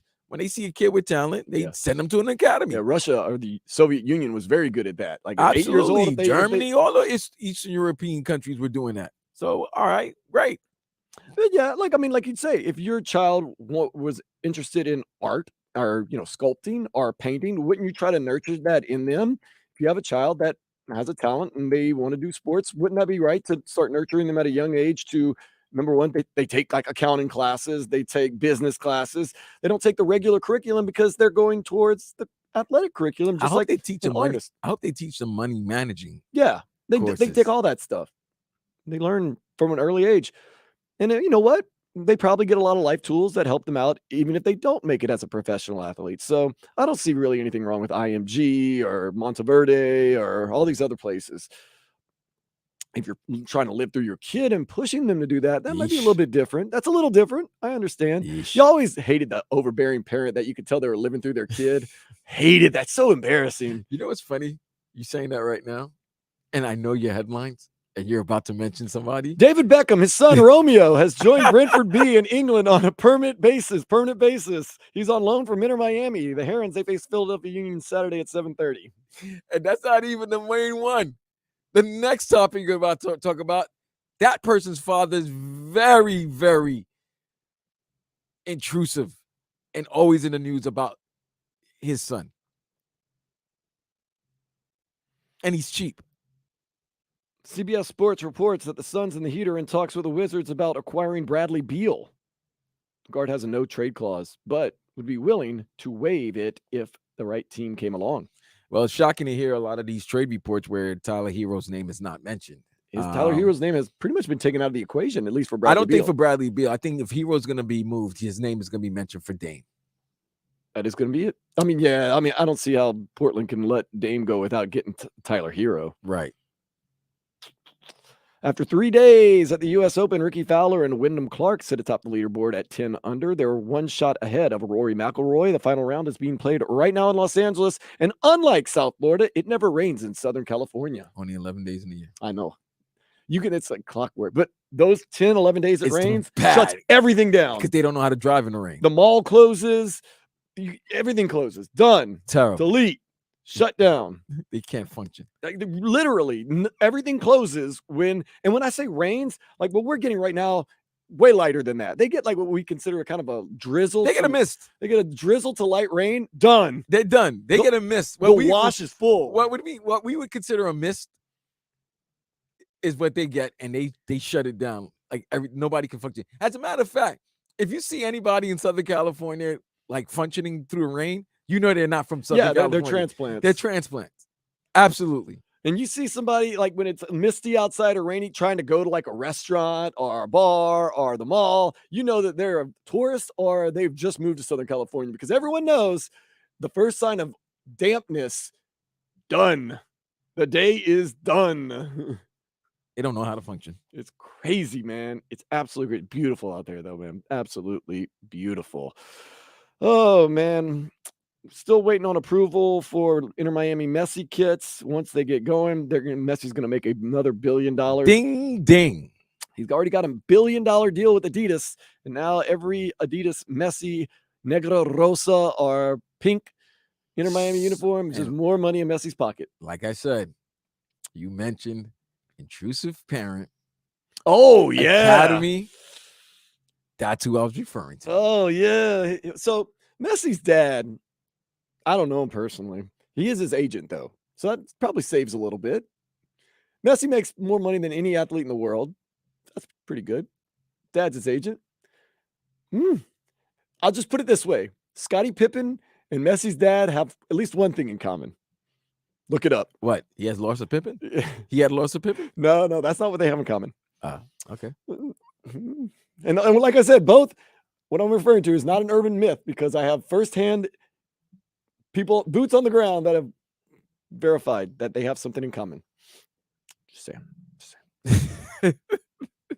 I know who does make it rain, though, when they go to strip clubs, and they don't mind paying a little extra to get a little extra. A man that just retired after 17 years in the NBA. Lemon Pepper Lou. Strip Club Lou Williams. 3-time Sixth Man of the Year. I thought he was more than 3-time Sixth Man of the Year. I thought it was. Does he have the record? It's in him, or it's him and Jamal Crawford right? have to be. I mean, every year they just handed that award back to each other, man. Like, there was nothing like seeing Lou get hot. He'd come into a game and score 16 in like 2 minutes. I've never seen anybody get, like, the minute they're sitting on the bench. Cold as hell. Cold as hell. And the minute he's gunning, he's just shooting. It's that lemon pepper, baby. Oh, I remember one time, I'm not even playing. This is what I remember. Now, I was probably drinking, watching a Pelicans game, whatnot. He came into a game and scored 16 points in 4 minutes. Off the bench, cold. Absolutely. That's what Lou does. And I mean, you could throw 3 guys at him. Didn't matter. When he was locked in, it was over with Lou Williams, Sweet Baby Lou. He had a lot of nicknames too. But he's most famous, not for the 3 Sixth Men of the Year awards, not for the 17-year career, not for being called Sweet Lou, not for being one of the greatest guys and prolific scorers to just come off the bench and lay it on you. He is most famous for when everything got shut down during COVID, decided it was more important to go to an Atlanta strip club and eat lemon pepper wings. I also thought this man should be commended. He has 2 girlfriends. Oh, how do you pull that off? He's Lemon Pepper Lou, man. He pulled it off, and they're down with it. They're down for the cause. They know. They share them. Whoa. Give this man a round of applause. I mean, come on. Come on. Round of applause, Lemon Pepper Lou. I say very innocent things sometimes, and it gets me in trouble. So, Lou, man. For some reason, though, I don't feel as though he walks on eggshells, even though he has 2 girlfriends. Never. I mean, honestly, if one of them's kind of not acting right, you just tell her, what? What are you going to do? Leave? Bad of course they too. are. Yeah, look, come on, you know that. Lou's a good-looking guy. That's why I call him Sweet Baby Lou. Maybe for another reason, too. I don't know, apparently. But, yeah, like, one of them starts acting wrong, like, okay, fine, I'm out of here. I'm going to the next. Hey, come on. Imagine. Now, we've talked about keeping a bullpen, but that's not like having 2 girlfriends. You don't need a bullpen. You got the starter and the closer. You don't even need that. I don't need to do it. You got Roger Clemens and Mariano Rivera. You're good. You get me through these 8 innings. Rivera, you get me through this last one. We're gone. I can complete game. We're going to Bora Bora. Family trip. This is great. Good for Lemon Pepper Lou. We're going to Bora Bora. Great career, by the way. Great career. Yeah, and we're actually taking away from what was a wonderful, masterful career. I remember what he did with Philadelphia, the 76ers and stuff, man. Atlanta, Philly, what he did with the Clippers was great. I love watching him out in LA when he was playing with the Clippers because he would be the go-to guys in the game. Like they trusted him. Yeah, they trusted him for the bucket, to get the bucket. Absolute bucket getter. He was as fun to watch if he wasn't playing against your team as anyone, because like I said, when he was locked in, it didn't matter where, what, who, he had you dead to rights. Shout out to the 442. They said Dan Day's the WQAM Messi, 5'5", $125 of guts. Starting to like that a lot. I appreciate that. That means the world to me. Got it all. Some of us have it all. So, although it would be nice to be the Cristiano Ronaldo too. You know? I would love to be the Cristiano Ronaldo. Oh, to have all that. Okay, let's step into the day spa real quick. Get our mind off of all this.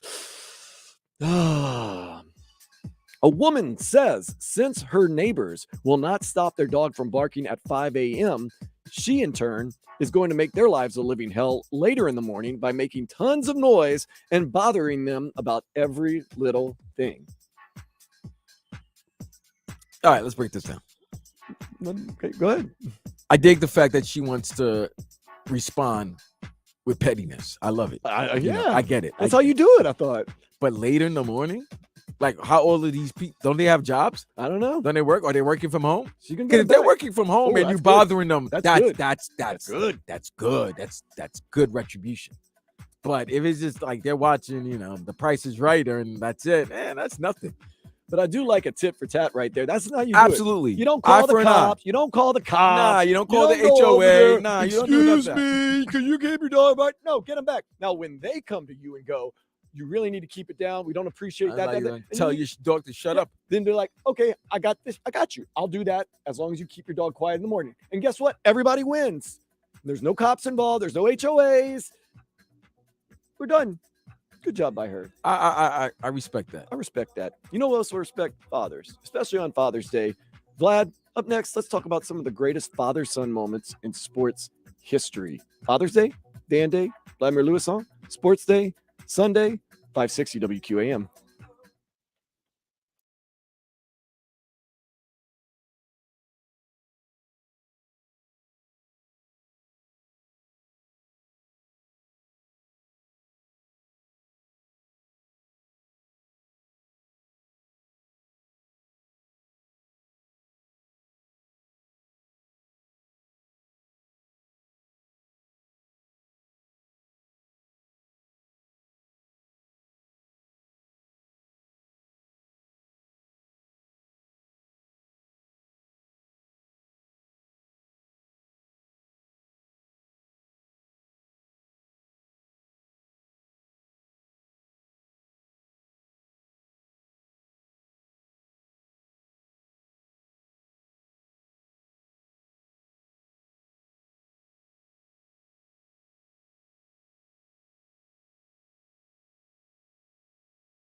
Pumping it up here on 560 WQAM Sports Day. Run until 4 o'clock. We're not going anywhere just yet. Recently got a good text on the text line. 305-567-0560 from 442 says, Dan Day is the WQAM Messi. 5'5", 125 pounds of guts. That's nice. But then 602 had to jump in. Vlad, quit capping. Dan Day is 5'3" tops. Quit adding height. I didn't say it. 603, 602. I'm just saying that the message that was texted to us, 305-567-0560, that, you know, Dan Day's the Lionel Messi of WQAM. He's 5'5", $125 of 125 pounds of guts. The weight is close. The height is way off. I'm 5'10". Surprise, surprise. That's all these people try to talk all this noise down here in South Florida. And I'm like, how tall are you really? And they're all like 5'5" and stuff like that. I'm like, no, he's legit 5'10". I'm legit 5'10". He's legit 5'10". Stand up. I mean, you can't really tell. 5'10". That's a crazy thing, Vlad. And you lived in New York and stuff like that. You live out like in New York, Louisiana, California. 5'10" is average to not that tall. Here in South Florida, 5'10", you got almost everybody beat. You got almost everybody beat. Nah, you had to be you got to be 5'10" is like the average height for most men in any place. South Florida, 5'6", 5'7", maybe. Yeah. There's some short people. Yeah, they got some of the smaller ones, man. You know, but yeah, man. So I do appreciate that. Now I know it's all jokes and fun stuff like that. So yeah, 5'10". I haven't weighed myself forever, like 130 pounds, something like that. But it is Father's Day. Let's get onto that real quick. Father's Day. Happy Father's Day to everyone, especially if you're a father or you're an animal father. They're killing you right now. And that's okay. Keep killing me. 772 says Dan looks like Craig Meyer on roids. Yeah, I know. Thank you. I've been working out too, man. Trying to get bigger. 954, good music, Dan. I know. I did see that. I appreciate that. Even though, I'm playing the that's music. Music, but that's okay. I approve. I appreciate it. We love it. You know, we love the fact that you like the music. You're the musical coordinator of this show, Vlad. I am. You are. That is so good music, Dan. I'll take the compliment. But yeah, Dan looks like Quagmire on roids. Well, there you go. Giggity, giggity, giggity, giggity. I like the interaction going on here. Yeah. Oh no, we always love it, and we always know it's in good fun most of the time. Marlo said Dan and Vlad gonna be rocking the Inter Miami Messi gear and be regulars at the game with all the VIPs who are jumping on the bandwagon. I will rock the gear. I don't know about my cousin, but I will rock the gear. And I'm a Nike guy. But I'll rock some Inter Miami Messi gear. We're not gonna be there with all the bandwagon fans. No, we're not bandwagon. We're the OGs, man. We've been on forever. We've had Joe Malfa on. We've had Thomas Rungan on. We've talked about Inter Miami more than any show in South Florida. To be honest, even when they were losing, when they were losing, when the season started, right there from the get go, when we were up on that 2-0. We were 2-0-0. We were so high. Then we did in a 6-game losing streak, and then we were right there when they won 3 in MLS, but 5 in a row, and then they haven't won since. Tough. But I did want to talk to you about on this Father's Day. There's so many great father-son stories. Well, yeah. I mean, if you like it, just go. Yeah, Big Papa. You said that you was talking about Father's Day. Father's Day, so pop it up. Yeah, trailing up the Big Papa. I hear that, man. Some of the great father-son moments have been in sports, and I mean, 2 of them especially come to mind. Maybe you have some more, and I know there is other ones, but King Griffey Jr., King Griffey Sr. hitting back-to-back home runs in one game for the Seattle Mariners. To me, that was one of the great, and it wasn't on Father's Day. It was just a baseball game, but that was a great father-son moment. And then the other one that sticks out to me was years ago. I want to say it was the Barcelona 1992 Olympics. Oh, you talking about the Derek Redmond, the track and field athlete that got injured and his mid-race. Dad came onto the track and helped him finish the race. All he wanted to do was finish, and he just couldn't do it. And his dad ran out there and helped carry him across. Not when I say carry him, he didn't pick him up, but he helped carry him across the line. And all he did, and when he fell into his father's hands, he just broke out into tears. And it's just such a touching moment right there. It always makes me think about Father's Day and fathers and how much, he legitimately leaned on his dad. His dad legitimately emotionally and physically helped him through that very hard time in his life right there. And that's one of the most beautiful father-son sports moments, I think, that I've ever known. Is there any that you thought of, Vlad, over the past? Well, obviously the Griffeys. That's a great one. Griffey Sr. and Griffey Jr. when they hit the home run in the same game. I was a young kid, and I was like, wow, that's crazy. Like, that's dope. You playing with your son. And I think it's funny now because as we're getting older and you're seeing a lot of the players that you grew up watching, and now we're you're gonna go seeing see 'em their for kids. Wednesday. Right. You're seeing their kids playing now.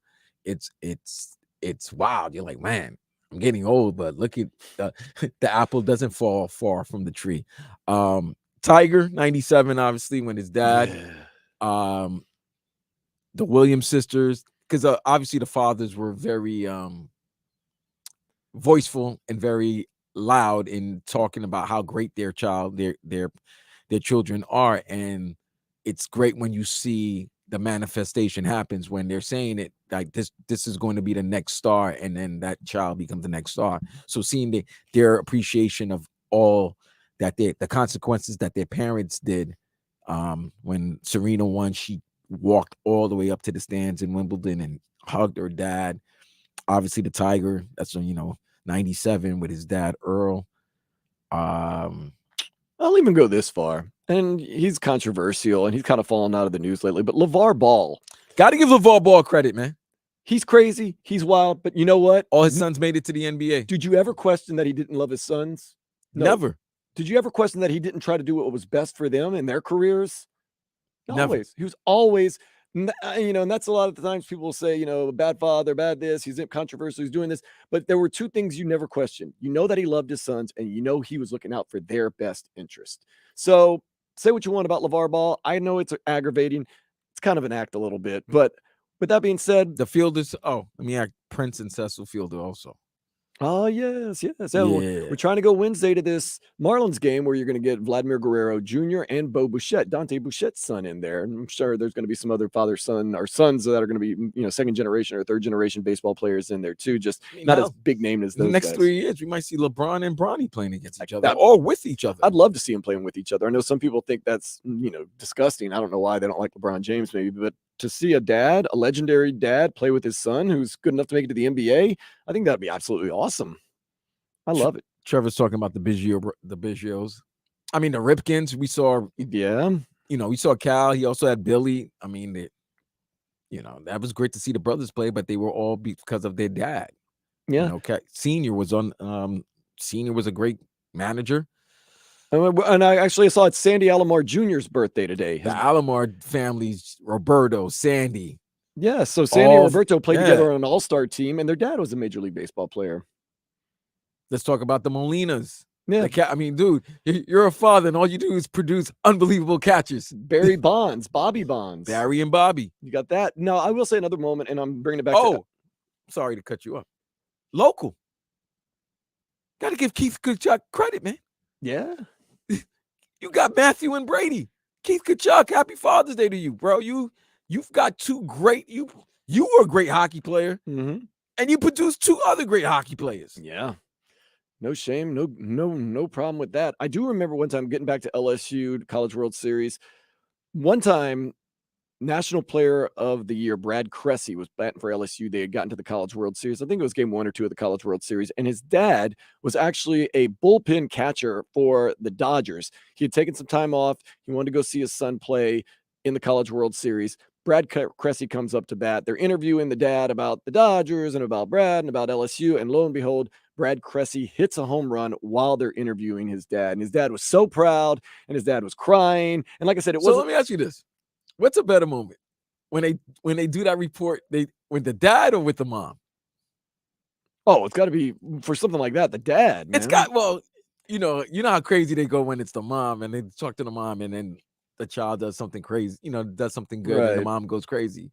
But the dad, when you get some type of emotion from a dad, that means a little bit more. Yeah, I expect the emotion from the mom, but the dad, he's got to be the strong, silent type. Nah, he's letting his joy out, man. And you know that the dad and the son have practiced and played together and talked about things and helped guide each other through things. And to see that, and especially when the dad does, say, forget this, let me show some emotion and let me just be excited, especially on a day like today. It's just so great. It's so special. And, it's one of those things. Everybody dreams of getting their mom out the hood and making it good.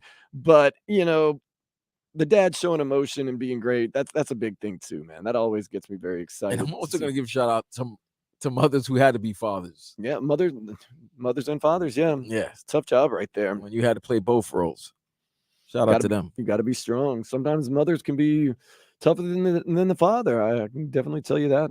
It's one of those things in this world, but it is really good to see it happen in the sports world. And I always love seeing, when fathers are out there supporting their children, whether it be in sports, whether it be in school, whether it be in life, because although it sounds like something that's simple and easy, it's not that easy. It's not that simple. And there's a lot of men who choose not to do that. So if you do decide to do that and you stay true to it, the reward is great, but you are also a very great person for doing something like that. And I just remember all the father-son stuff and all the family stuff that is going on in sports, and it kind of always just makes me feel just a little bit better. Oh, I know. I never want to be coached or I don't. Yeah, I'd rather if I'm like Bronny, I would way rather play with my dad than be coached by my dad. To me, that'd be terrible, man. hey man, I'm not gonna lie to you. That's tough. That's why I respect a lot of these Didn't quarterbacks. Austin Rivers get coached by Doc Rivers at one point in Yes, Clippers? Austin Rivers was coached by his dad. Oh, And you have these other players looking at you and like, oh, nepotism. yeah. So like you get in the game and they were like, man, he's not that good. I think it happens worse in high school. It's terrible in high school. Because usually the son of the head coach is the starting quarterback. Right, or starting point guard, or you're right, starting point guard. He's going to be the guy, the decision maker. And if he's legit, it's great. Yeah. But if he's mediocre and he's only starting because of the last name, leads to a lot of problems. Even on AAU teams, every once in a while, you'd get the son of a high school basketball coach, and he would get more playing time than you would think. And you're just like, is he getting more playing time because his dad is a high school basketball coach? But not in college, though. In college basketball, that doesn't happen. Yeah, you get as just rides upon. Oh no, you sitting on there with your high socks, and you just enjoying life, man. Cheering the team on. Yeah, in it happened down here. Dennis Erickson, when he was the head coach of the U, Craig Erickson was the quarterback. Led the team, led the university to 2 titles. So it was a good decision there. Yeah. Sometimes it works, sometimes it doesn't. But yeah, college, you do see a little less of the son getting that favoritism from the dad. It always seems like they're either a really good player or they're sitting on the bench. Now, I'll give you this. Another LSU reference, Press Maravich and Pete Maravich. Okay. Pete Maravich would never have gone to LSU if they wouldn't have hired old daddy as the coach. So but V21 on the YouTube said that something that's true. I think Austin got traded by his dad. That's rough. Could you imagine that next family dinner? He definitely did, because remember, Doc Rivers even kind of made a joke about trading him and stuff. Yeah, his mom's not going to talk. Well, then I guess they were separated by that time. Well, Doc got a nice little young thing. This is the thing about Doc Rivers. I know some people here hate him. I know some people around the world. I like Doc Rivers. Number one, I think he's a good coach. Number two, he is a hilarious guy. Just notice whenever he's walking up and down the sidelines in games, when there's a break in the action, people around him are just laughing because he's making comments to people on the sidelines the whole time. And he's a hilarious dude, man. But shout out to Leroy, man. He does a great Doc Rivers really? impression. Yeah. Doc Rivers. Doc always sounds like he lost his voice. He did. Crowder did talk to him one time outside of the season, and he said he's not hoarse when he talks outside of the season. He has a normal voice because he's not yelling. Yeah, like Tom Thibodeau. I'm sure he has a normal voice. It's just he's yelling all game. Always yelling, man. All day, all game long. So, man. So, happy Father's Day to everyone out there. Wednesday. Can't wait to see Vladimir Guerrero Jr., Bo Bouchette, and really our dudes, man. Brian De La Cruz, Luis Arraez, Sandy Alcantara going to be pitching. Is Biggio going to be playing? No, Biggio not going to. I don't think. No, I don't think so. I don't know though. We'll see. Up next, Vlad, we're going to wrap things up and get you going on this Father's Day Sunday Fun Day on Sports Day 560 WQAM.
Sports Day, Sunday, Father's Day, 560 WQAM, Dan Day, Vladimir Louis Sun. Woo! We're not resting, Vlad. We're going to finish up here. Then we're going to get up bright as early in the morning. Joe Rose Show, 6 to 10. Going to talk about the U.S. Open. Going to talk about these Marlins, hopefully holding on to this 4-2 win over the Nationals. Whatever else happened in sports. Maybe Bradley Beal will be a Heatle by then. I don't know. Maybe not. Probably not. Nah, he won't be a Heatle by then, but they could agree to the trade. It just won't happen until right after July 1st, I believe, or July 6th. Inter Miami not playing till next week. Lionel Messi not coming till next month, most likely. U.S. Open, though. We'll see how it finishes up. I see that Ricky Fowler and Wyndham Clark going to be teeing off at 5:30 so Eastern. Yes, gives you plenty of time to get home, do what you got to do with that, or do whatever you got to do and get going. By the way, I'm gonna say something. Mhm. I'm upset with the Miami Heat. What have they done to you? I was talking to my boy, and they didn't give us a Game 7. And that's the one thing that's missing on Father's Day. If you're a sports fan, you love that Game 7 NBA final. That kind of completes your day. You know, you're always going to get the final round of the U.S. Open, but usually also with Game 7 of the NBA Finals usually falls on Father's Day. And we didn't get that. It's not their fault. Denver was the better team. Yeah. But I would have loved on a day like today, kick back with my dad, just watch some NBA action. Game 7. Today is that day that mom does understand. Yeah. She's in there, look, she wants you to do some things, but today's not that day. Or she's quiet. Mom, me and Dad and I are going to Hooters. We'll be back reeking of booze. You love Hooters. I love Twin Peaks. Yeah. Oh, you're a Twin Peaks guy? I'm a Twin Peaks guy. I also think they're a sponsor. Love them. I love them so much. Love you, TP. Love you, Twin Peaks. Thank you so much. You need us out there. We're there for you. Let's go. Anytime, anywhere. Just let us know. Broward, South, Davie, Pines. Yep. Pines would be great. That's right down the street. Like I said, Broward, Miami-Dade. Doesn't matter. We'll go. We'll be there. But we're also gonna be hitting all the strip clubs in South Florida to decide which has the best wings. I'm working on the title of this vlog for Chapo. Thank you. We're gonna keep some of those names that you did he throw something like Naked Wings? Naked Wings, but there was one that hard fried liked. wings. The flat ones. Oh man, the flat wings were great. And and when it comes to wings, Vlad, I don't know about you. 2 for 1 flat dance. That's funny. I love the flats, man. You can have all the. I mean, I like to mix it up a little bit with the drummies, but mostly like the flats and the wings. That's what I like, man. The drummies. Every once in a while, I like to dip them in with blue cheese, but other than that, no, man. It's mostly flats. Okay. Are you a drummies guy? I like wings. Oh, you like them all. So you take them all as one. They're all as one. You love them equally. You're like having kids. You got to love them equally. I love all my kids equally. Okay. The fact that I don't have them, that's why I love them equally. Okay, there you go. But yeah, if I have the choice between the wings or the flats or the drummies, like I said, the drummies are a little change of pace every once in a while, so I can pull up some blue cheese dressing. You go with blue cheese or ranch or something maybe totally different, like honey mustard. Oh, honey mustard. I like that blue cheese, man. Oh, man. Somebody just got robbed of a home run in the Marlins game in the top of the ninth. It's a tough one right there, man. We really needed that extra 2. We need an extra run. I mean, the more runs, the merrier. Let's see. Yeah, that was a blast. It's a blast to left field. It was to the gap, too. Like, it was as far the hardest part of the park, deepest part of the park to hit it in. And, yep, he got robbed. Okay, well, hopefully those runs hold up. But, yeah, we're going to see Ricky Fowler. Can he do it? Can he go rooter to tutor in the U.S. Open today? You got big names in the final round on the leaderboard. You got Ricky Fowler, who hasn't won a major. You got Rory, who desperately needs to win a major to add to his collection already, and it's just been on a major drought. Scotty Scheffler, best golfer in the world, finished last round 3, the last 2 holes 3 under. You know how hard that is to get an eagle and a birdie in the last 2 holes. Whew, man, making moves right there. They're making moves. And our boy DJ, we love Dustin Johnson. Of course. The man's got a great life. He's only 5 strokes behind, so 5 shots behind. So we'll see.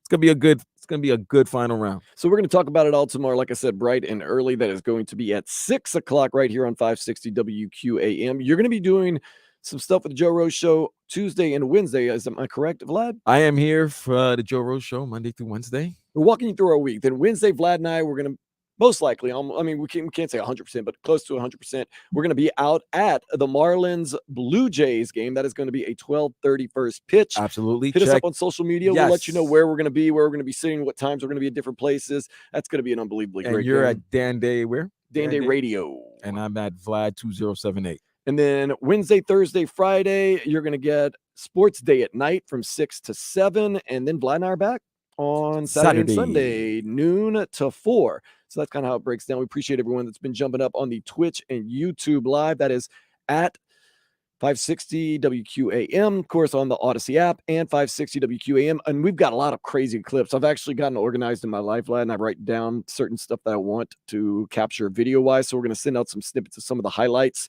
and lowlights of this past weekend. That's going to be showing up on the YouTube page, but also check out all of our social media pages because I put it up on Facebook, I put it up on Twitter, maybe TikTok, Instagram for sure.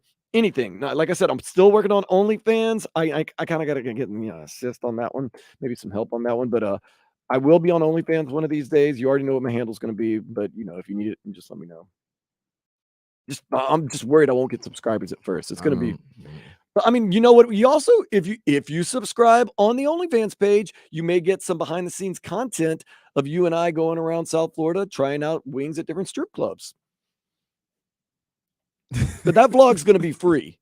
The official vlog is free. We don't want to take that away from you. But the behind the scenes work, you maybe get some OnlyFans content.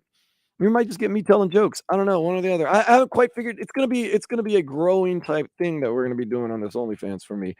And if you subscribe, you will not be disappointed. Hopefully, the Marlins won't disappoint us. They're in the ninth. They're up 4-2. Let's get that Father's Day win. So far, Jesus Luzardo has been good. His dad is in attendance in Washington, D.C. I don't know if you ever been to the park over there in Washington, D.C., Vlad. Have you? No, I haven't been to D.C. You never been to D.C.? No. Oh, D.C.'s great, man. I bet you. I love D.C. A lot of slime balls in D.C. I fit right in. Beautiful town, very spaced out, a lot of walking, but man, it's such a great culture and atmosphere. The food, the drinks, the people, the culture. It's fun. The baseball park, very generic. I would not suggest it being one of the main stops on your list, but nonetheless, DC is absolutely fantastic. And hopefully, like we said, the Marlins can get that big win today. We're going to see. You and I both have a feeling, Vlad, this U.S. Open is going to be wild and wacky down the stretch. I'm excited. I'm actually excited. I can't wait to watch this the last groups. Ricky, see Rory, how Rory does, see how DJ does, see how Scheffler does. It's gonna be a great final round. And you know what? You know what I want. Nah, you don't want DJ. I want either DJ to win or I want a tie. And Rory. They gotta do it tomorrow morning. I want Rory to win and get up on a soapbox and just give the business to the PGA and live. Oh no, if DJ wins and Liv wins another major, it'll be hysterical because they've had a great 2023 season. So you have Koepka winning the PGA, Koepka finished second, Phil finished third at the Masters. Liv and PGA decided to merge, and then right after the merge, to have another Liv golfer win a tournament, dude, the PGA guys are gonna be looking at themselves like, really? I gave up all that money just for them to merge, and they're still kicking our ass, dude. You got to say, man, if they're winning like this. 54-hole golf is the new thing now. Yep, it could revolutionize the game. So it's going to be a fun finish. Of course, we've got Andrew Nardi trying to finish the game off for the Fish. And we are finishing up right here. Hit us up at Vlad2078 at Dan Day Radio. For my cousin, Vladimir Louison, I am Dan Day. This is Sports Day on 560 WQAM. Later fools.